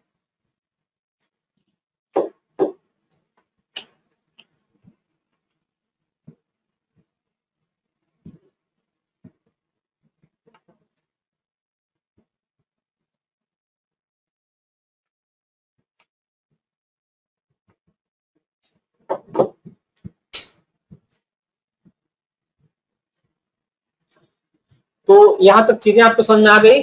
चलिए वापस चलते हैं अपने प्रेजेंटेशन पर। यहाँ पर ये प्रेजेंटेशन है, इसलिए मैंने शिफ्ट के साथ F5 बटन प्रेस कर लिया, तो ये हमारा दोबारा जूम होके बड़ा है। तीसरा है F3 की। विंडोज एक्सप्लोरर में किसी फाइल या फोल्डर को सर्च करने के लिए या माइक्रोसॉफ्ट वर्ड में शिफ्ट प्लस F3 का प्रयोग केस चेंज करने के लिए किया जाता है। अगर अपने कंप्यूटर में हमको कुछ भी सर्च करना है विंडोज एक्सप्लोरर में, तो उसके लिए हम F3 बटन का प्रयोग करते हैं।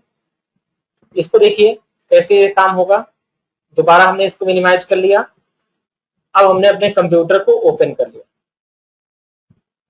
अब जैसे हम यहां से कीबोर्ड से F3 बटन दबाएंगे, ये हमारा जो पॉइंटर है आप देखेंगे टॉप राइट कॉर्नर में, यहाँ पर जहां मेरा माउस का पॉइंटर, यहाँ पर हमारा पॉइंटर चला जाएगा और यहाँ पर जो कुछ भी सर्च करना है उस टॉपिक का नाम हम यहाँ टाइप करके और उसको हम सर्च कर, जैसे मान लीजिए हमको फंडामेंटल सर्च करना है तो हम इसको यहाँ से सर्च कर सकते हैं। तो F3 के इस बटन का प्रयोग हम जो है सर्च करने के लिए करते हैं। अगर हम अपने कंप्यूटर में कुछ भी सर्च करना है तो चीजें हम यहाँ से सर्च करके निकाल सकते हैं।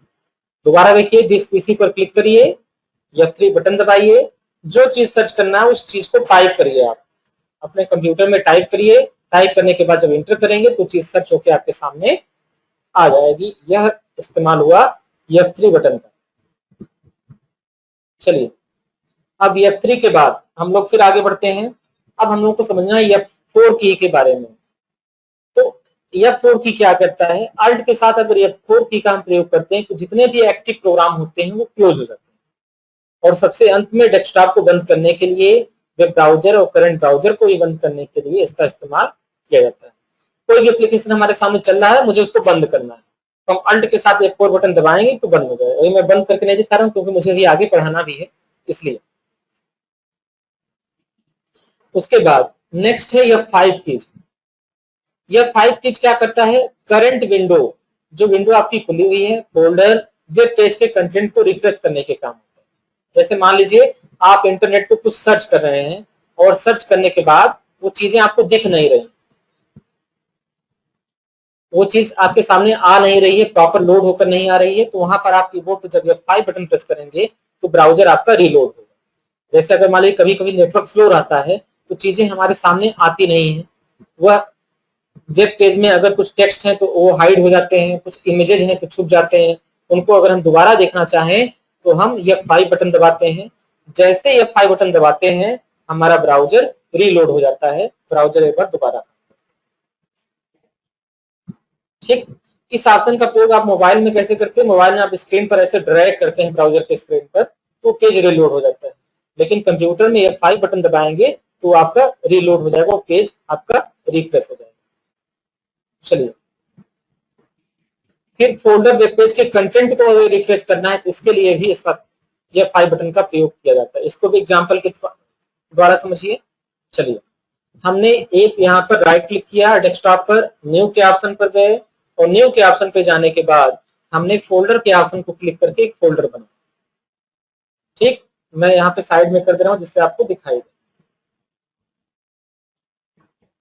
और यहाँ पर न्यू फोल्डर को फिर मैंने ओपन कर लिया। यहाँ पर मैंने कई सारे फोल्डर बनाए। जैसे हमने राइट क्लिक किया, राइट क्लिक करने के बाद न्यू पर गए, न्यू पर जाने के बाद हम फोल्डर पर क्लिक कर दिए। मैंने एक फोल्डर बनाया रमेश। ठीक, एक दूसरा फोल्डर बनाया, या चलिए हम इसको रीनेम कर लेते हैं F2 से और इसका नाम मैंने दे दिया 1। फिर एक दूसरा फोल्डर बनाया, उसका नाम दे दिया 9।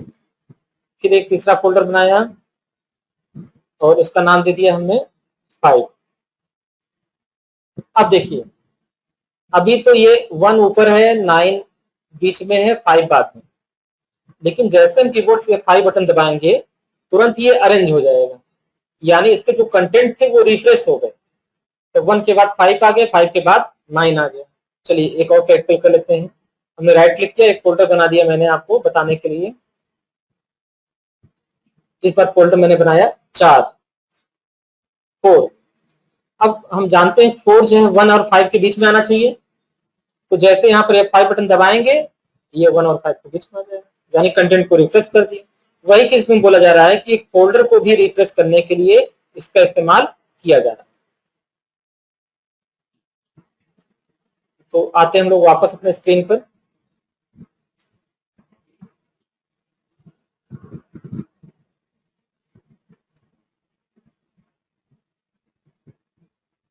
एमएस वर्ड में फाइंड रिप्लेस के लिए पावर पॉइंट में स्लाइड्स को स्टार्ट करने के लिए F5 बटन का प्रयोग किया जाता है। चूंकि भी आप लोग एमएस वर्ड नहीं पढ़े हैं, पावर पॉइंट के बारे में नहीं जानते हैं, इसलिए यह प्रैक्टिकल अभी हम आप लोगों को बता नहीं रहे हैं।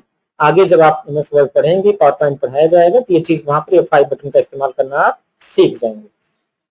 अभी F6 कीज के बारे में जानिए।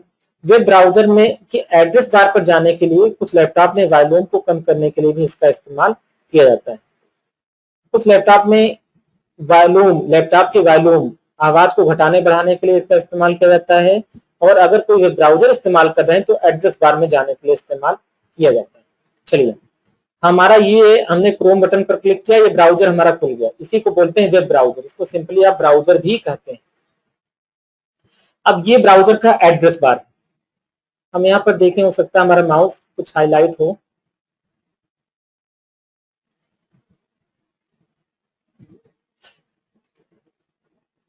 तो मैंने थोड़ा सा एक हाइलाइटर ले लिया आपको समझाने के। ये जो है ये हमारा एड्रेस बार, इसे बोलते हैं ब्राउजर का एड्रेस बार। अब अगर इस एड्रेस बार पर हमको डायरेक्ट जाना है तो हम कीबोर्ड से F6 बटन का इस्तेमाल करेंगे, तो हमारा हम डायरेक्ट जो है एड्रेस बार पर पहुंच जाएंगे।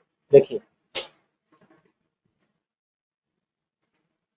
अभी हमें ब्राउजर, मान लीजिए हमें ब्राउजर में कोई भी चीज ओपन करना है, जैसे मान लीजिए हमें giteducation.com पर जाना है, अपनी वेबसाइट पर, तो हम कीबोर्ड से F6 बटन दबाए तो सीधे हम ब्राउजर के एड्रेस बार पर पहुंच जाए।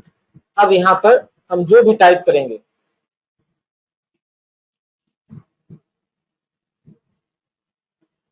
वह सीधे हमारे एड्रेस बार पर टाइप होगा, यहाँ डायरेक्ट एड्रेस बार पर वो चीजें टाइप होने लगती।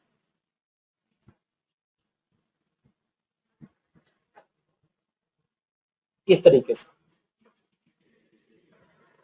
ठीक। तो ये हमारा इस्तेमाल हो गया F6 का इस्तेमाल करके हम ब्राउजर पर जा रहे हैं, ब्राउजर के address bar. F7 MS word में स्पेलिंग और ग्रामर चेक करने के लिए और कुछ लैपटॉप में वॉल्यूम को बढ़ाने के लिए भी इसका इस्तेमाल किया जाता है। कहीं एमएस वर्ड में अगर टाइपिंग करते समय स्पेलिंग आपकी गलत हो जाए या आपको जो है ग्रामर गलत हो जाए तो वहां पर भी इसका इस्तेमाल कर सकते हैं।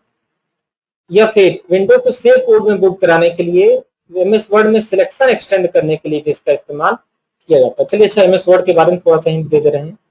विंडो के साथ R बटन दबाते हैं और विन वर्ड पर क्लिक करके ओपन करते हैं, और यहाँ पर हम स्पेलिंग ग्रामर का इस्तेमाल कर लेते हैं और सेव मोड का इस्तेमाल कर लेते हैं। जैसे मैंने लिखा कंप्यूटर ही लिख लेते हैं। अब यहाँ कंप्यूटर की स्पेलिंग मैंने गलत लिखी, ठीक। अब जैसे हम यहाँ पर क्लिक करेंगे, देखिए यहाँ पर रेड मार्क आ गया।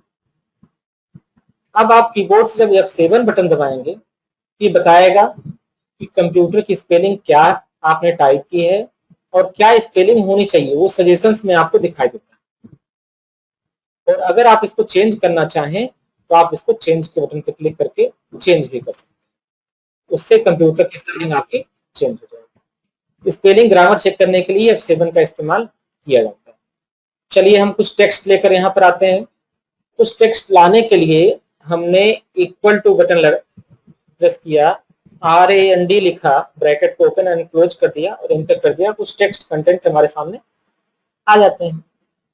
अब यहाँ सिलेक्शन को एक्सटेंड करना है। सिलेक्शन एक्सटेंड करने का मतलब ये होता है कि पहले हमने केवल एक वर्ड को सिलेक्ट कर लिया, फिर एक पूरे पैराग्राफ को सिलेक्ट कर लिया, फिर एक सेंटेंस को सिलेक्ट कर लिया, फिर एक पैराग्राफ को, ये एक्सटेंडेशन कहलाता है। ये एक्सटेंड हो रहे हैं, पहले एक वर्ड फिर दोबारा क्लिक किया तो हमारा ये काम हम शॉर्टकट की के द्वारा भी कर सकते हैं। किस शॉर्टकट की के द्वारा? देखिए, आपको यहाँ पर नोट में साफ साफ दे रखा है कि F8 की का इस्तेमाल करके हम एमएस वर्ड में सिलेक्शन एक्सटेंड कर सकते हैं। तो हम MS वर्ड पे जाते हैं और कीबोर्ड से F8 बटन दबाते हैं। हमने यहाँ पर हमारा कर्सर था, कीबोर्ड से हमने F8 बटन प्रेस कर दिया तो देखिए पहले एक सिंगल वर्ड को इसमें सेलेक्ट हुआ, फिर प्रेस कर दिया तो पूरे सेंटेंस को सिलेक्ट कर दिया, फिर दोबारा F8 प्रेस कर दिया पूरा पैराग्राफ सिलेक्ट हो गया, ठीक पूरा सिलेक्ट कर दिया पूरा टेक्स्ट सिलेक्ट हो गया। यानी सिलेक्शन को एक्सटेंड करना है तो हम यहाँ पर F8 की का इस्तेमाल कर सकते हैं।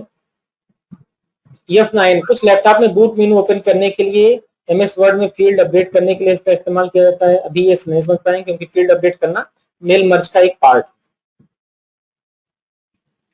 और F10 MS ऑफिस में मेनू बार एक्टिवेट करने के लिए शिफ्ट प्लस F10 से राइट क्लिक मेनू ऑप्शन ओपन करने के लिए इसका इस्तेमाल किया जाता है। ठीक है, ये भी MS ऑफिस का ही पार्ट है, आगे बताया जाएगा आप लोगों को। ब्राउजर या कुछ विंडो को फुल स्क्रीन में लाने के लिए और पुनः नॉर्मल स्टेट में लाने के लिए F11 कीज का इस्तेमाल किया जाता है। चलिए तो हम एक ब्राउजर पर जाते हैं, ये हमारा क्रोम ब्राउजर है। अब यहाँ पर अगर हम F11 बटन दबाएंगे तो देखिए फुल स्क्रीन में आ गए, पूरी स्क्रीन आ गई। F11 बटन का इस्तेमाल फुल स्क्रीन पर जाने के लिए किया जाता है। और वापस आना है तो F11 बटन प्रेस करके हम वापस आ सकते हैं। किसी विंडोज पर भी अगर हम काम कर रहे हैं, जैसे मान लीजिए ये मैंने विंडो खोला, न्यू फोल्डर की ये विंडो ओपन है और यहाँ पर अगर हम F11 बटन प्रेस करेंगे तो देखिए फुल स्क्रीन में, फिर F11 प्रेस कर दिया तो वापस आ गया। तो अभी आपको सिस्टमेटिक बताया जा रहा है, जो चीजें अभी तुरंत आपको नहीं बताई जा सकती, केवल समझाई जा सकती, उन्हें मैं सिर्फ एक्सप्लेन करके छोड़ दे रहा हूँ। अब MS वर्ड में मेल मर्ज तो भी पढ़ाया नहीं जा सकता क्योंकि अभी आप लोग बेसिक क्लास पढ़ रहे हैं, तो अभी उसको स्किप किया जा रहा है। जब MS वर्ड में मेल मर्ज पढ़ाया जाएगा तो वहां उसकी इसका अर्थ अपने आप आपको समझ आएगा। तो चीजें आपको छूटेंगी नहीं, लेकिन आपको जानकारी होनी जरूर, इसलिए यहाँ पर नोट करवा दिया जाए। अब यह कुछ लैपटॉप में बूट मेनू ओपन करने के लिए MS वर्ड में सेव एज के लिए प्रयोग किया जाता है। कुछ लैपटॉप में बूट मेनू अगर ओपन करना है, लैपटॉप में जो बूट मेनू होता है उसको ओपन करना है तो या फिर MS वर्ड में सेव एज का प्रयोग करना है तो ये इस्तेमाल किया जा सकता है। सेव एज को आसानी से समझाया जा सकता है, तो इसलिए मैं MS वर्ड पे आ गया। ये फाइल है और यहाँ पर मैंने F12 बटन प्रेस कर लिया तो आप देखेंगे एक नई विंडो खुलकर आएगी और ये विंडो हमारी कहलाएगी सेव एज। कैसे तो चला, यहाँ पर सेव एज लिखा हुआ है इसलिए हमको पता चल गया कि यह एक प्रकार का सेव एज। ठीक है, तो F12 बटन का प्रयोग हम सेव एज के लिए भी कर सकते हैं। कुछ लैपटॉप में बूट मेनू ओपन करने के लिए जब लैपटॉप को रिस्टार्ट करते हैं, रिस्टार्ट करने के बाद F12 बटन दबाते हैं तो बूट मेनू ओपन होता है। अब यहाँ लैपटॉप तो स्टार्ट कर नहीं सकते क्योंकि तुरंत ही क्लास आपकी एंड हो जाएगी। अब न्यूमेरिक कीपैड क्या है वो चीज समझिए। न्यूमेरिक कीपैड में अंकों का पूरा वर्क होता है, जितने भी डिजिट्स होते हैं 1 2 3 4 5 ये सारे हमारे न्यूमेरिक कीपैड के अंतर्गत आते हैं। तो यह सेक्शन हमारा न्यूमेरिक कीपैड का कहलाता है। ये यहां से लेके यहां तक का ये सेक्शन हमारा न्यूमेरिक कीपैड कहलाता है।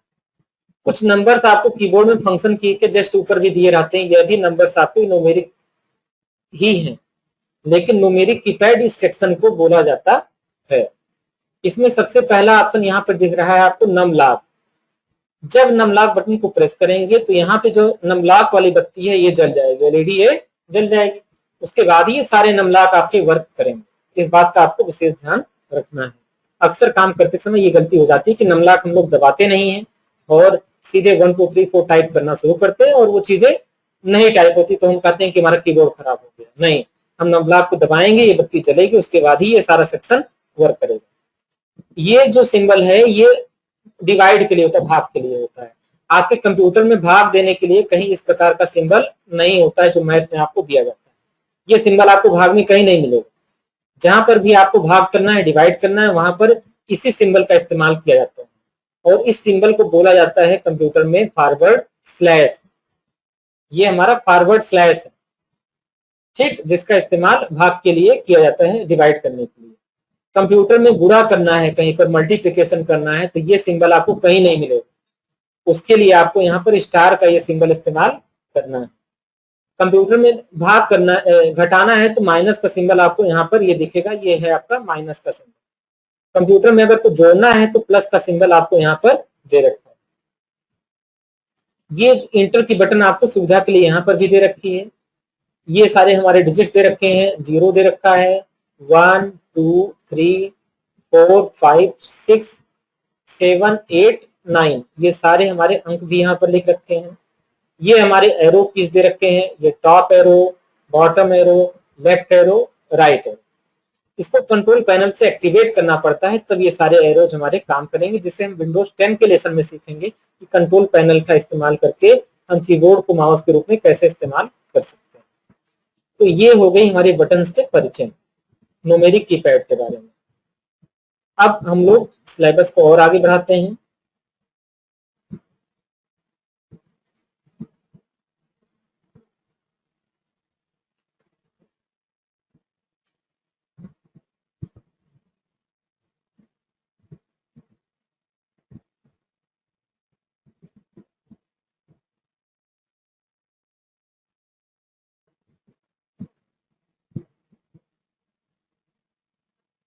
साबरीन जावेद का क्वेश्चन है कि सर जब तक प्रैक्टिकल नहीं करेंगे तब तक कैसे समझ में आएगा।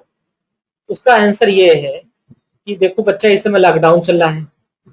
लॉकडाउन के टाइम पर प्रैक्टिकल करना, इंस्टीट्यूट ओपन करना तो संभव नहीं है। लेकिन ये सोचिए कि जो टाइम, जो 1 GB डाटा आप खर्च कर देते हैं फेसबुक में, व्हाट्सएप में, अगर वही डाटा आप पढ़ाई में खर्च करेंगे तो कम से कम इतनी जानकारी हो जाएगी किस बटन के नाम क्या है और उसके काम क्या है। इंग्लिश में कहा जाता है something is better than nothing, कुछ ना करने से कुछ करना अच्छा है। तो अगर आप लोगों के मन में डाउट्स आ रहे हैं कि सर हम प्रैक्टिकल नहीं करेंगे तो हमको समझ में कैसे आएगा, ये लेसन्स बाद में भी आपको कवर किए जाएंगे, एक रिवीजन की तरह आप इसको समझिए, ठीक। तो अगर आप प्रैक्टिकल नहीं करेंगे तो भी आपको समझ में आ जाएगा, थियरी आपके सामने है, आप उसको नोट करें, उसको लर्न करें, तैयार करें। बाकी जब आपका इंस्टीट्यूट ओपन होगा तो आप उस चीजों को कॉपी में लिखा रहेगा, वो चीजें आपके सामने रहेंगी, तो आप उसको दोबारा प्रैक्टिकल कर सकते हैं। इसलिए तो मैंने फंडामेंटल अभी शुरू किया जिसमें थियरी का पोर्शन ज्यादा है, और जिन बच्चों के पास लैपटॉप है उन चीजों को कर भी सकते हैं। इसलिए हम आपको समझा रहे हैं कि समथिंग बेटर देन नथिंग, कुछ ना करने से कुछ करना अच्छा है। घर बैठे हैं, कोई काम नहीं कर रहे हैं, कम से कम क्लास देखेंगे, कुछ सीखेंगे, जो पुराना पढ़ा है उसका रिवीजन होगा। तो ये आप लोगों की सुविधा के लिए है, और ये सर्विस हम लोग की संस्था के द्वारा बिल्कुल फ्री है। ऐसा नहीं कि जो है इसका कोई चार्ज आपको देना है, या आपको अप्रैल का महीना चल रहा था, अप्रैल के महीने की कोई फी जमा करनी है, कुछ नहीं करना है। जैसे आप पढ़ रहे थे वैसे ही पढ़ेंगे, फीस आपकी तभी से जमा होगी जब इंस्टीट्यूट आपका ओपन होगा। तो परेशान होने की जरूरत नहीं है, जो चीज पढ़ाया जा रहा है उसको देखिए और समझिए। फिर पूजा कुशवाहा का क्वेश्चन, वॉइस नहीं आ रहा है। ये दिक्कत कई लोगों के साथ आ रही है। वॉइस ना आने का कारण हो सकता है कि आपके मोबाइल का वॉल्यूम कहीं से म्यूट हो, या एप्लीकेशंस में तो कहीं ऐसा म्यूट करने का ऑप्शन है नहीं। अभी जब क्लास समाप्त होगा तो क्लास समाप्त करने में के बाद हम आपको जो है थोड़ा बहुत बोलने का भी ऑप्शन देंगे कि आप उसमें बोलकर भी अपने डाउट्स पूछ सकते हैं। What is MS word sir, Veeru Gautam का क्वेश्चन है, व्हाट इज एमएस वर्ड। देखिए, एमएस वर्ड एक वर्ड प्रोसेसिंग एप्लीकेशन है जिसमें हम कोई भी लेटर टाइप कर सकते हैं, एप्लीकेशन टाइप कर सकते हैं। ये सारे काम हम एमएस वर्ड में आसानी से कर सकते हैं। आगे के लेसन में एमएस वर्ड को पूरा डिटेल में पढ़ाया जाएगा, उसके लिए परेशान होने वाली बात नहीं है। यह पेन को समझाइएगा सर। अच्छा, यह पेन को हम दोबारा समझा दे रहे हैं, ठीक। सर कॉपी करने के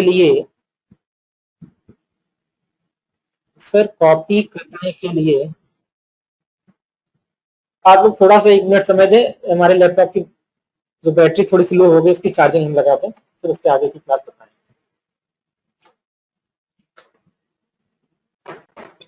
चलिए, चार्जर कनेक्टेड हो गए। सर कॉपी करने के लिए भी किया जाता है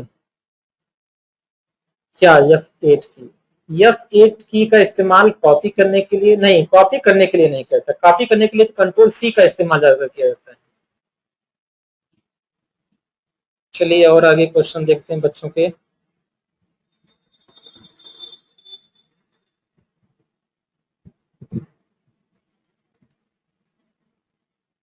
हाँ, विशाल रोनियार का बहुत ही अच्छा क्वेश्चन है। ये बोल रहे हैं सर आईक्यू वाला टॉपिक एक बार और क्लियर कर दीजिए, वो रैंडमली नहीं जाता। अच्छा ठीक, हम इस बात से सहमत, रिपीट कर रहे हैं। तो हमें F10 को बताना है और आईक्यू का टॉपिक को।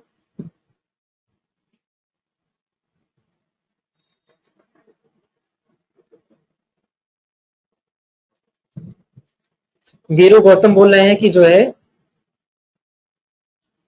स्क्रीनशॉट ले सकते हैं। आप बिल्कुल स्क्रीनशॉट ले सकते हैं। आपको जो चीजें अच्छी लग रही हैं, जो चीजें आपको लग रहा है कि नोट करनी चाहिए, वो चीज आप लोग स्क्रीनशॉट के रूप में ले सकते हैं। उसमें कोई दिक्कत नहीं है। जिसको स्क्रीनशॉट लेना है अपना ले लीजिए। वैसे रिकॉर्डिंग हम आपको इस ग्रुप में भेजेंगे, उसका लिंक आप दोबारा भी देख सकते हैं उसको, और वहां जो आपके डाउट्स हैं वो डाउट्स आपके क्लियर हो जाएंगे। ठीक है, और कुछ बच्चों के क्वेश्चन, तो F10 कीज को एक बार दोबारा बताना, F10 की को समझाइएगा। ठीक, चलिए वापस आते हैं F10 में। F10 कीज में क्या दिक्कत है वो मैं आपको दोबारा क्लियर कर दूं।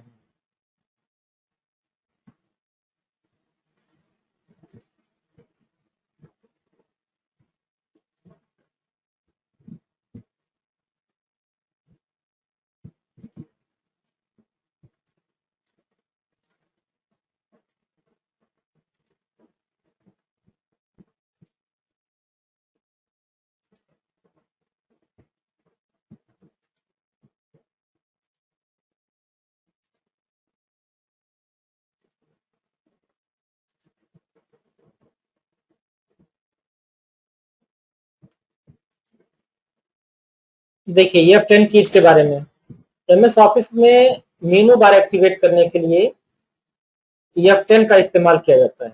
शिफ्ट प्लस F10 से राइट क्लिक मेनू ओपन करने के लिए भी प्रयोग किया जाता है, बायोस ओपन करने के लिए किया जाता है। इसका दो प्रैक्टिकल आप लोगों को बताया जा सकता है कि एक तो MS वर्ड मेनू बार कैसे एक्टिवेट करना है F10 से वो बताया जा सकता है, और राइट क्लिक कैसे किया जाता है वो बताया जा सकता है। बूट बूट बायोस ऑप्शन इसलिए नहीं कर सकते क्योंकि बायोस को ओपन करने के लिए लैपटॉप को रिस्टार्ट करना होगा, और जैसे लैपटॉप को रिस्टार्ट करेंगे क्लास एंड हो जाएगी।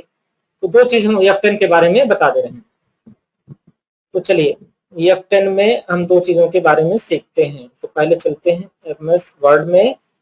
यहाँ पर देखिए MS वर्ड की स्क्रीन है, और यहाँ पर आप जैसे ही F10 बटन प्रेस करेंगे आप देखिए ऊपर की ये जो मेनू बार है ये एक्टिवेट हो गए। सबसे ऊपर देखिए दे रखा home, insert, page layout, home, insert, page layout, references, mailing, review, view. ये सारे ऑप्शन यहाँ पर आपको देखिए हाईलाइट होंगे, यही इसका मतलब। तो F10 का इस्तेमाल करके मेनू बार को हम हाईलाइट करते हैं, ये उसका मेन इस्तेमाल। ठीक, ये इस्तेमाल है। दूसरा दूसरा इस्तेमाल इसमें बताया गया है MS वर्ड में, शिफ्ट प्लस F10 से राइट क्लिक मेनू ऑप्शन ओपन होता है। ठीक, ये भी देखिए। तो मैं वापस आता हूं अपने डेस्कटॉप पर। हमने यहाँ पर कीबोर्ड से देखिए, जब स्क्रीन की खाली जगह पर आप राइट क्लिक करते हैं तो एक मेनू ओपन होती है, ये राइट क्लिक मेनू। तो अगर इस राइट क्लिक मेनू को आपको लाना है तो शिफ्ट के साथ अगर F10 बटन दबाएंगे तो भी राइट क्लिक मेनू यहाँ पर अपने आप आ जाएगी, है ना। लेकिन ये राइट क्लिक मेनू टॉप लेफ्ट में आती है। अच्छा, कंप्यूटर में एक छोटी सी बात आपको बता दें, जैसे हम लोग जानते हैं डायरेक्शंस हमारे दिशाएं चार होती हैं, पूर्व, पश्चिम, उत्तर, दक्षिण, ईस्ट, वेस्ट, नॉर्थ, साउथ। उसी तरह कंप्यूटर में चार डायरेक्शंस होते हैं, टॉप यानी सबसे ऊपर, बॉटम सबसे नीचे, लेफ्ट मतलब बाएं, और राइट मतलब दाएं। ये चार डायरेक्शंस होते हैं, टॉप ऊपर, बॉटम नीचे, लेफ्ट बाएं, और राइट की तरफ मतलब दाएं। ये चार डायरेक्शंस होती है, हमेशा याद रखिएगा। इन चार डायरेक्शन के आधार पर चार कॉर्नर आपको बनते हैं। ये जो टॉप है और ये लेफ्ट है, इसके बीच का जो कॉर्नर है जहां पर इस समय ये मेनू है, ये बोला जाएगा टॉप लेफ्ट कॉर्नर। ये हमारा बोला जाएगा टॉप राइट कॉर्नर। ये हमारा होगा बॉटम लेफ्ट, बाएं की तरफ ये होगा हमारा बॉटम लेफ्ट कॉर्नर, और उसके बाद ये हमारा हो जाएगा बॉटम राइट कॉर्नर। इस प्रकार के चार कॉर्नर आपके सामने हैं। 4 डायरेक्शंस हैं, top bottom left and right. 4 corner हैं, top left, top bottom, bottom left, sorry right bottom और राइट अप। ये 4 आपको दिए गए। वापस आते हैं अपने लेसन पर।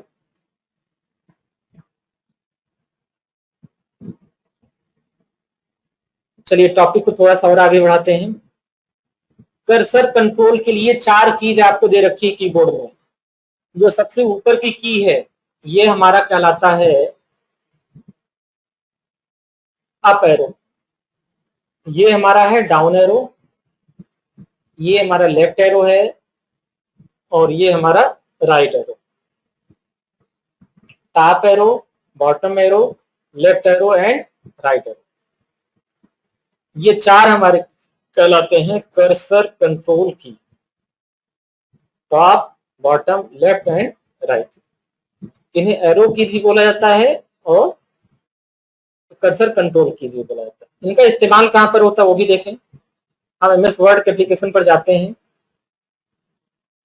और इस समय हमारा कर्सर सपोज करिए जो है यहां पर दिख रहा है। थोड़ा सा बड़ा कर दें आप लोगों को साफ दिखे।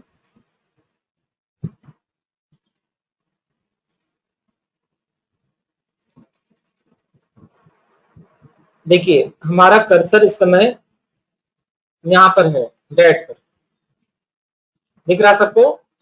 अब अगर हम बॉटम एरो प्रेस करेंगे तो ये नीचे आएगा, टॉप प्रेस करेंगे तो ऊपर चला जाएगा। ये इसका इस्तेमाल। लेफ्ट में जाना है तो लेफ्ट एरो, राइट में जाना है तो राइट में। यानी हमारे कर्सर का मूवमेंट कंट्रोल करने के लिए यह इस्तेमाल किया जाता है, इसलिए इसको कर्सर कंट्रोल की भी बोला जाता है। आप लोग कंप्यूटर में 2 चीजें ऑब्जर्व करते होंगे। एक तो ये माउस आपको दिख रहा है, ये आपका कहलाता है पॉइंटर, जो माउस के लोकेशन को बताता है, और ये जो कीबोर्ड का लोकेशन बता रहा है ये आप लोगों का कहलाता है कर्सर। तो कर्सर को कंट्रोल करता है, इसलिए इसको कर्सर कंट्रोल की या सिंपल भाषा में एरो की भी कहा जाता है। आई होप आप लोग मेरी बात अब समझ गए होंगे कि कर्सर कंट्रोल की क्या। सिंबल कीज देखिए, इन सिंबल्स के नाम याद रखना बहुत जरूरी है। अगर आप लोग कंप्यूटर सीख रहे हैं तो प्रोनाउंसिएशन भी आपका सही होना चाहिए। आप उसको सही तरीके से बुलाएं, सही नाम को सही तरीके से बुलाएं। देखिए सबसे पहले ये जो सिंबल है, इन सिंबल्स के नाम जान लीजिए आप। ये जो सिंबल है इसको बोला जाता है टाइल्ड सिंबल। इसका इस्तेमाल किया जाता है लगभग के केस में। जैसे मान लीजिए अगर हमको लिखना है 10.9 तो हम ये बोल सकते हैं कि 10.9 यह टाइल्ड लगाकर और 11 लिख सकते हैं, यानी 10.9 लगभग बराबर है 11। उसके बाद है लेफ्ट कोट, ये एक सिंगल यूनिटेड कामे की तरह काम करता है। उसके बाद ये है एक्सक्लामेशन मार्क, इसको हिंदी में बोलते हैं विस्मयादि बोधक चिन्ह। यह वहां पर इस्तेमाल किया जाता है जहां अरे का संबोधन, जैसे अरे तुम कहां जा रहे हो, ओह ये क्या हो गया, तो वहां पर ये इस्तेमाल किया जाता है। नेक्स्ट है एट द रेट, ये कभी भी आप देखेंगे तो ये 2 चीजों को जोड़ने के काम आता है। ईमेल आईडी में भी इसका इस्तेमाल किया जाता है। जैसे मैंने लिखा यहाँ पर अपना नाम PUSHKAR,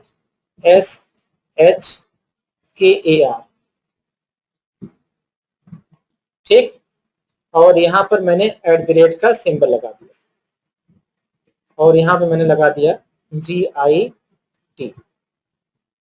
तो GIT मतलब गायत्री इंस्टीट्यूट ऑफ टेक्नोलॉजी और पुष्कर मेरा नाम।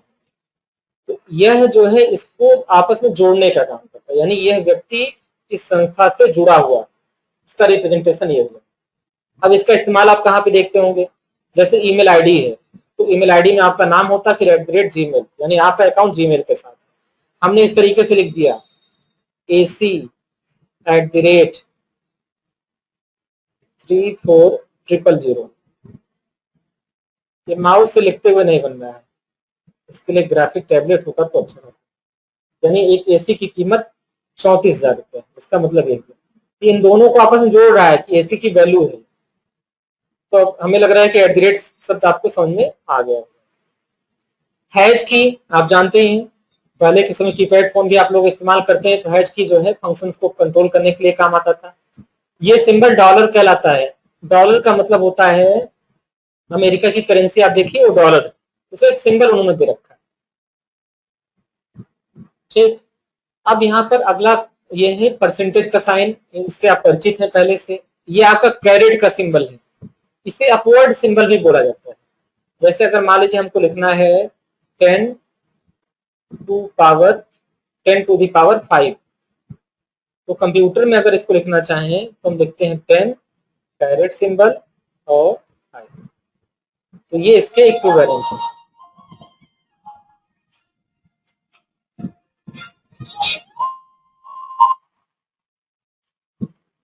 अब उसके बाद यहाँ पर जो है एंड का सिंबल है, ये कहीं भी अगर आपको ए एंड डी एंड लिखना है तो उसकी जगह पर आप इसका इस्तेमाल कर सकते हैं।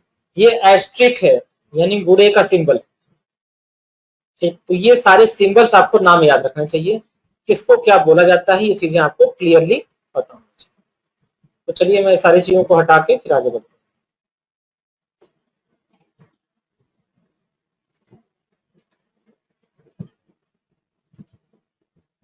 अब ये सिंबल हमारा देखिए, ये सिंबल्स हमारे कहलाते हैं ओपन या लेफ्ट पैरेंथेसिस, ओपन पैरेंथेसिस या लेफ्ट पैरेंथेसिस।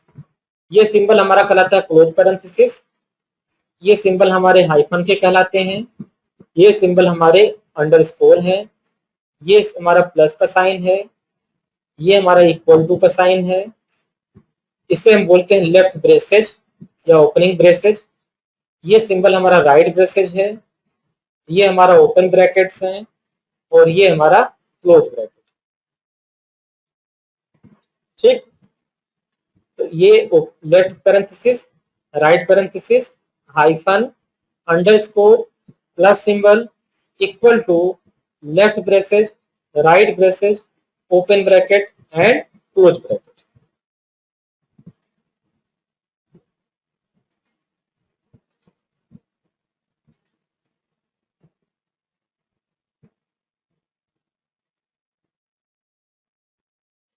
उसके बाद ये आपको दिखेगा वर्टिकल बार। ये सिंबल हमारे वर्टिकल बार कहलाते हैं। ये हमारा बैक स्लैश है। ये हमारा फॉरवर्ड स्लैश है। ये कॉलन है। ये सेमी कॉलन है। ये डबल कोट्स है या कोटेशन मार्क इसको बोलते हैं। ये सिंगल कोट्स हैं। ये लेस देन के सिंबल हैं। ये हमारा ग्रेटर देन का सिंबल है और ये हमारा कॉमा है। ये हमारे पीरियड हैं जिन्हें डॉट भी बोला जाता है और ये हमारा क्वेश्चन मार्क। तो अगर ये चीजें आपको समझ में आ रही हैं तो आप इसका स्क्रीनशॉट लेकर रख लीजिए और इन चीजों को लर्न करिए, याद करिए। फ्यूचर में कभी भी अगर ये दो सिंबल हो, तो मान लीजिए कॉलन लगा है, तो आप ये ना प्रोनाउंसिएशन करें कि दो बिंदी वाला सिंबल लगाना, नहीं, आप उसको बोलें कि कॉलम है। आप ये थोड़ी कहेंगे कि ये एक डॉट है और एक कॉमा है, नहीं, आप इसको बोलेंगे सेमी कॉलम। ठीक है, तो इन सारे सिंबल्स को आप उसके सही नाम से प्रोनाउंसिएशन करें, ये सबसे इंपॉर्टेंट है कंप्यूटर सीखने वाले बच्चों को। वरना कंप्यूटर वो भी चला लेते हैं जो कंप्यूटर कहीं नहीं सीखते, लेकिन उनके में और आपके में कुछ फर्क होना चाहिए। उस फर्क को मेंटेन करने के लिए सिंबल कीज का इस्तेमाल करना, आपको हर एक कीज का नाम पता होना जरूरी है।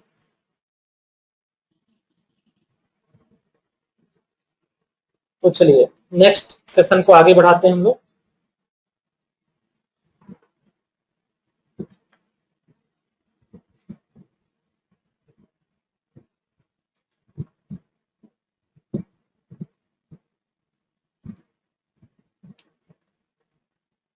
अब कुछ स्पेशल कीज के बारे में हम लोगों को दे दिया गया। स्पेशल कीज के बारे में जानकारी। स्पेशल कीज में क्या क्या है? एस्केप कीज है, कंट्रोल की है, अल्ट की है, टैब की है, कैप्स लॉक की है। इस तरह एक एक कीज के एक एक ऑप्शन के बारे में आपको समझाया जाए। तो आई होप अब आज की क्लास अब हम लोग यहीं पर एंड कर दें और कल की क्लास यहीं से शुरू करें। क्लास एंड करने से पहले आप लोगों के क्वेश्चन एक बार देख लिया जाए। कल यहीं से दोबारा आपकी क्लास स्टार्ट होगी, लेकिन उससे पहले हम लोग ये देख लेते हैं कि क्वेश्चन क्या क्या आए।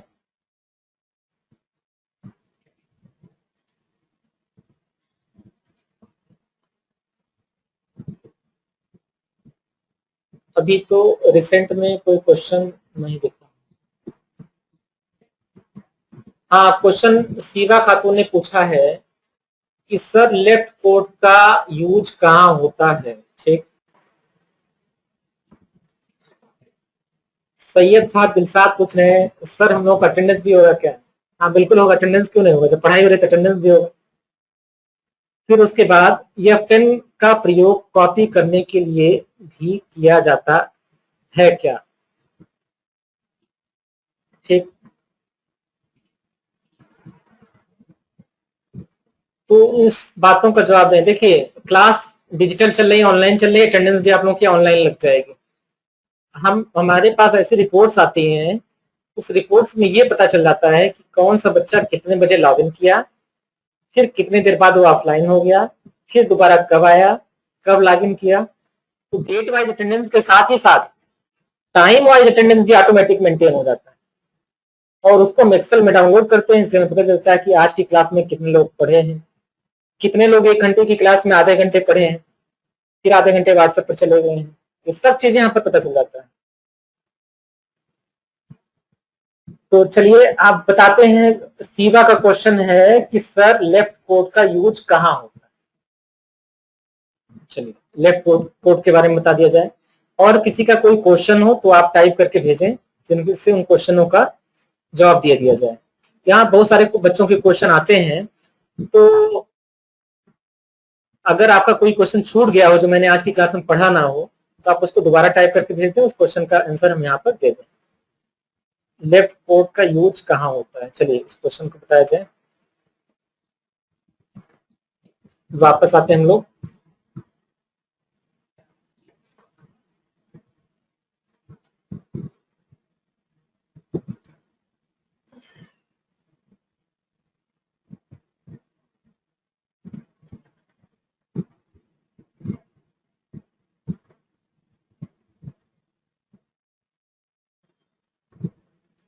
देखिए एमएस वर्ड में हम आपको बता रहे हैं इसका इस्तेमाल। जैसे हमने लिखा कोई भी वर्ड हमें शुरू करना है, अगर सिंगल इन्वर्टेड कामा लगाना है इस तरीके से हम लगा सकते हैं। जैसे हमने लिखा रमेश, इस तरीके से। ठीक, इसको बंद करना है तो फिर हम यही काम लगाएंगे तो बंद हो जाएगा। ये सिंगल कोट्स का इस्तेमाल हो गया। कहीं पर किसी चीज को मार्क करना, हाईलाइट करना है तो उसके लिए भी इस्तेमाल। वैसे जनरली यहाँ पर जो इस्तेमाल किया जाता है वो डबल कोट्स का इस्तेमाल किया जाता है, इस तरीके से। उसी तरीके सिंगल कोट्स के भी प्रयोग होते हैं, और इनका ज्यादातर प्रयोग प्रोग्रामिंग लैंग्वेज में कोडिंग वगैरह करने में किया जाता है, जहां पर एक चीज को दूसरे चीज से सेपरेट करनी, वहां पर इस्तेमाल इसका किया जाता है। तो ये सिंगल कोड और डबल कोड यहाँ पर आपको दिख रहा है कि सिंगल कोड का प्रयोग हम इस तरीके से कर सकते हैं और डबल कोड्स का प्रयोग इस तरीके से कर सकते हैं। किसी भी चीज को अगर जो है हमें कोड्स के भीतर रखना है तो, इन्वर्टेड कामा के भीतर रखना है तो एक बार दोबारा हम आप लोगों से यही कहेंगे कि जो बच्चे क्लास नहीं कर पा रहे हैं, उनको अगर कोई टेक्निकल दिक्कत आ रही है तो वह ग्रुप में भेजें। जिस समय हम क्लास में पढ़ा रहे होते हैं उस समय हम ग्रुप पर रिप्लाई नहीं कर पाते, लेकिन चंदन सर हैं और बाकी सर लोग हैं यहाँ पर जो एक्टिव हैं और आपके ग्रुप आपकी बातों का जवाब देंगे। दूसरी चीज, जिन बच्चों के मन में ये डाउट है कि सर क्लास तो हो जाएगा, उसका प्रैक्टिकल कैसे होगा, उनके लिए मैं एक ही बात कह पाऊंगा कि अगर आपके पास लैपटॉप है तो इन चीजों को देखते रहिए, पढ़ते रहिए, प्रैक्टिकल करिए। नहीं है तो परेशान होने की जरूरत नहीं है। आप ये सोच के पढ़िए कि अभी हम लॉकडाउन के समय में घर पर बैठे हुए हैं, अपना 1 GB जो डाटा है वो फेसबुक, व्हाट्सएप इन चीजों में खर्च कर रहे हैं। अब उस डाटा का सही प्रयोग करें और उसको पढ़ाई के काम में लगाएं, थोड़ा बहुत पढ़ें। ठीक है, उससे थियरी की चीजें आपकी क्लियर हो जाएंगी। मैं दोबारा आपसे वही बात कहूंगा, something is better than nothing. कुछ ना करने से कुछ करना अच्छा है ना। आप थोड़ा बहुत सीखे होंगे, आज की क्लास जो बच्चे पहले से ही पढ़े होंगे, अगर वो ऑब्जर्व करेंगे तो उनको कुछ ना कुछ तो नई चीज सीखने को मिलेगी, या जो पहले से पढ़ा है वो रिवीजन हो गया, एक बार वो चीजें उनके माइंड में रिपीट हो गई। जो बच्चे 1 महीने तक पढ़ चुके हैं उनको अगर बोरिंग लग रहा हो तो अपनी वो बोरिंग ना फील करें और इस क्लास को इंटरेस्ट के साथ पढ़ें, और जो क्वेश्चन आ रहा है उसको देखें, समझें। दूसरी चीज, लॉकडाउन के समय आप लोगों को यही सलाह देना चाहेंगे कि घर पर रहें, सुरक्षित रहें। और हम आपके अच्छे स्वास्थ्य की कामना करते हैं, आप लोग सुरक्षित रहें। तो आज की क्लास अब यहीं पर समाप्त की जा रही है। कल पुनः इसी समय, इसी टाइम, इसी चैनल पर दोबारा मुलाकात होगी। तब तक के लिए जय हिंद।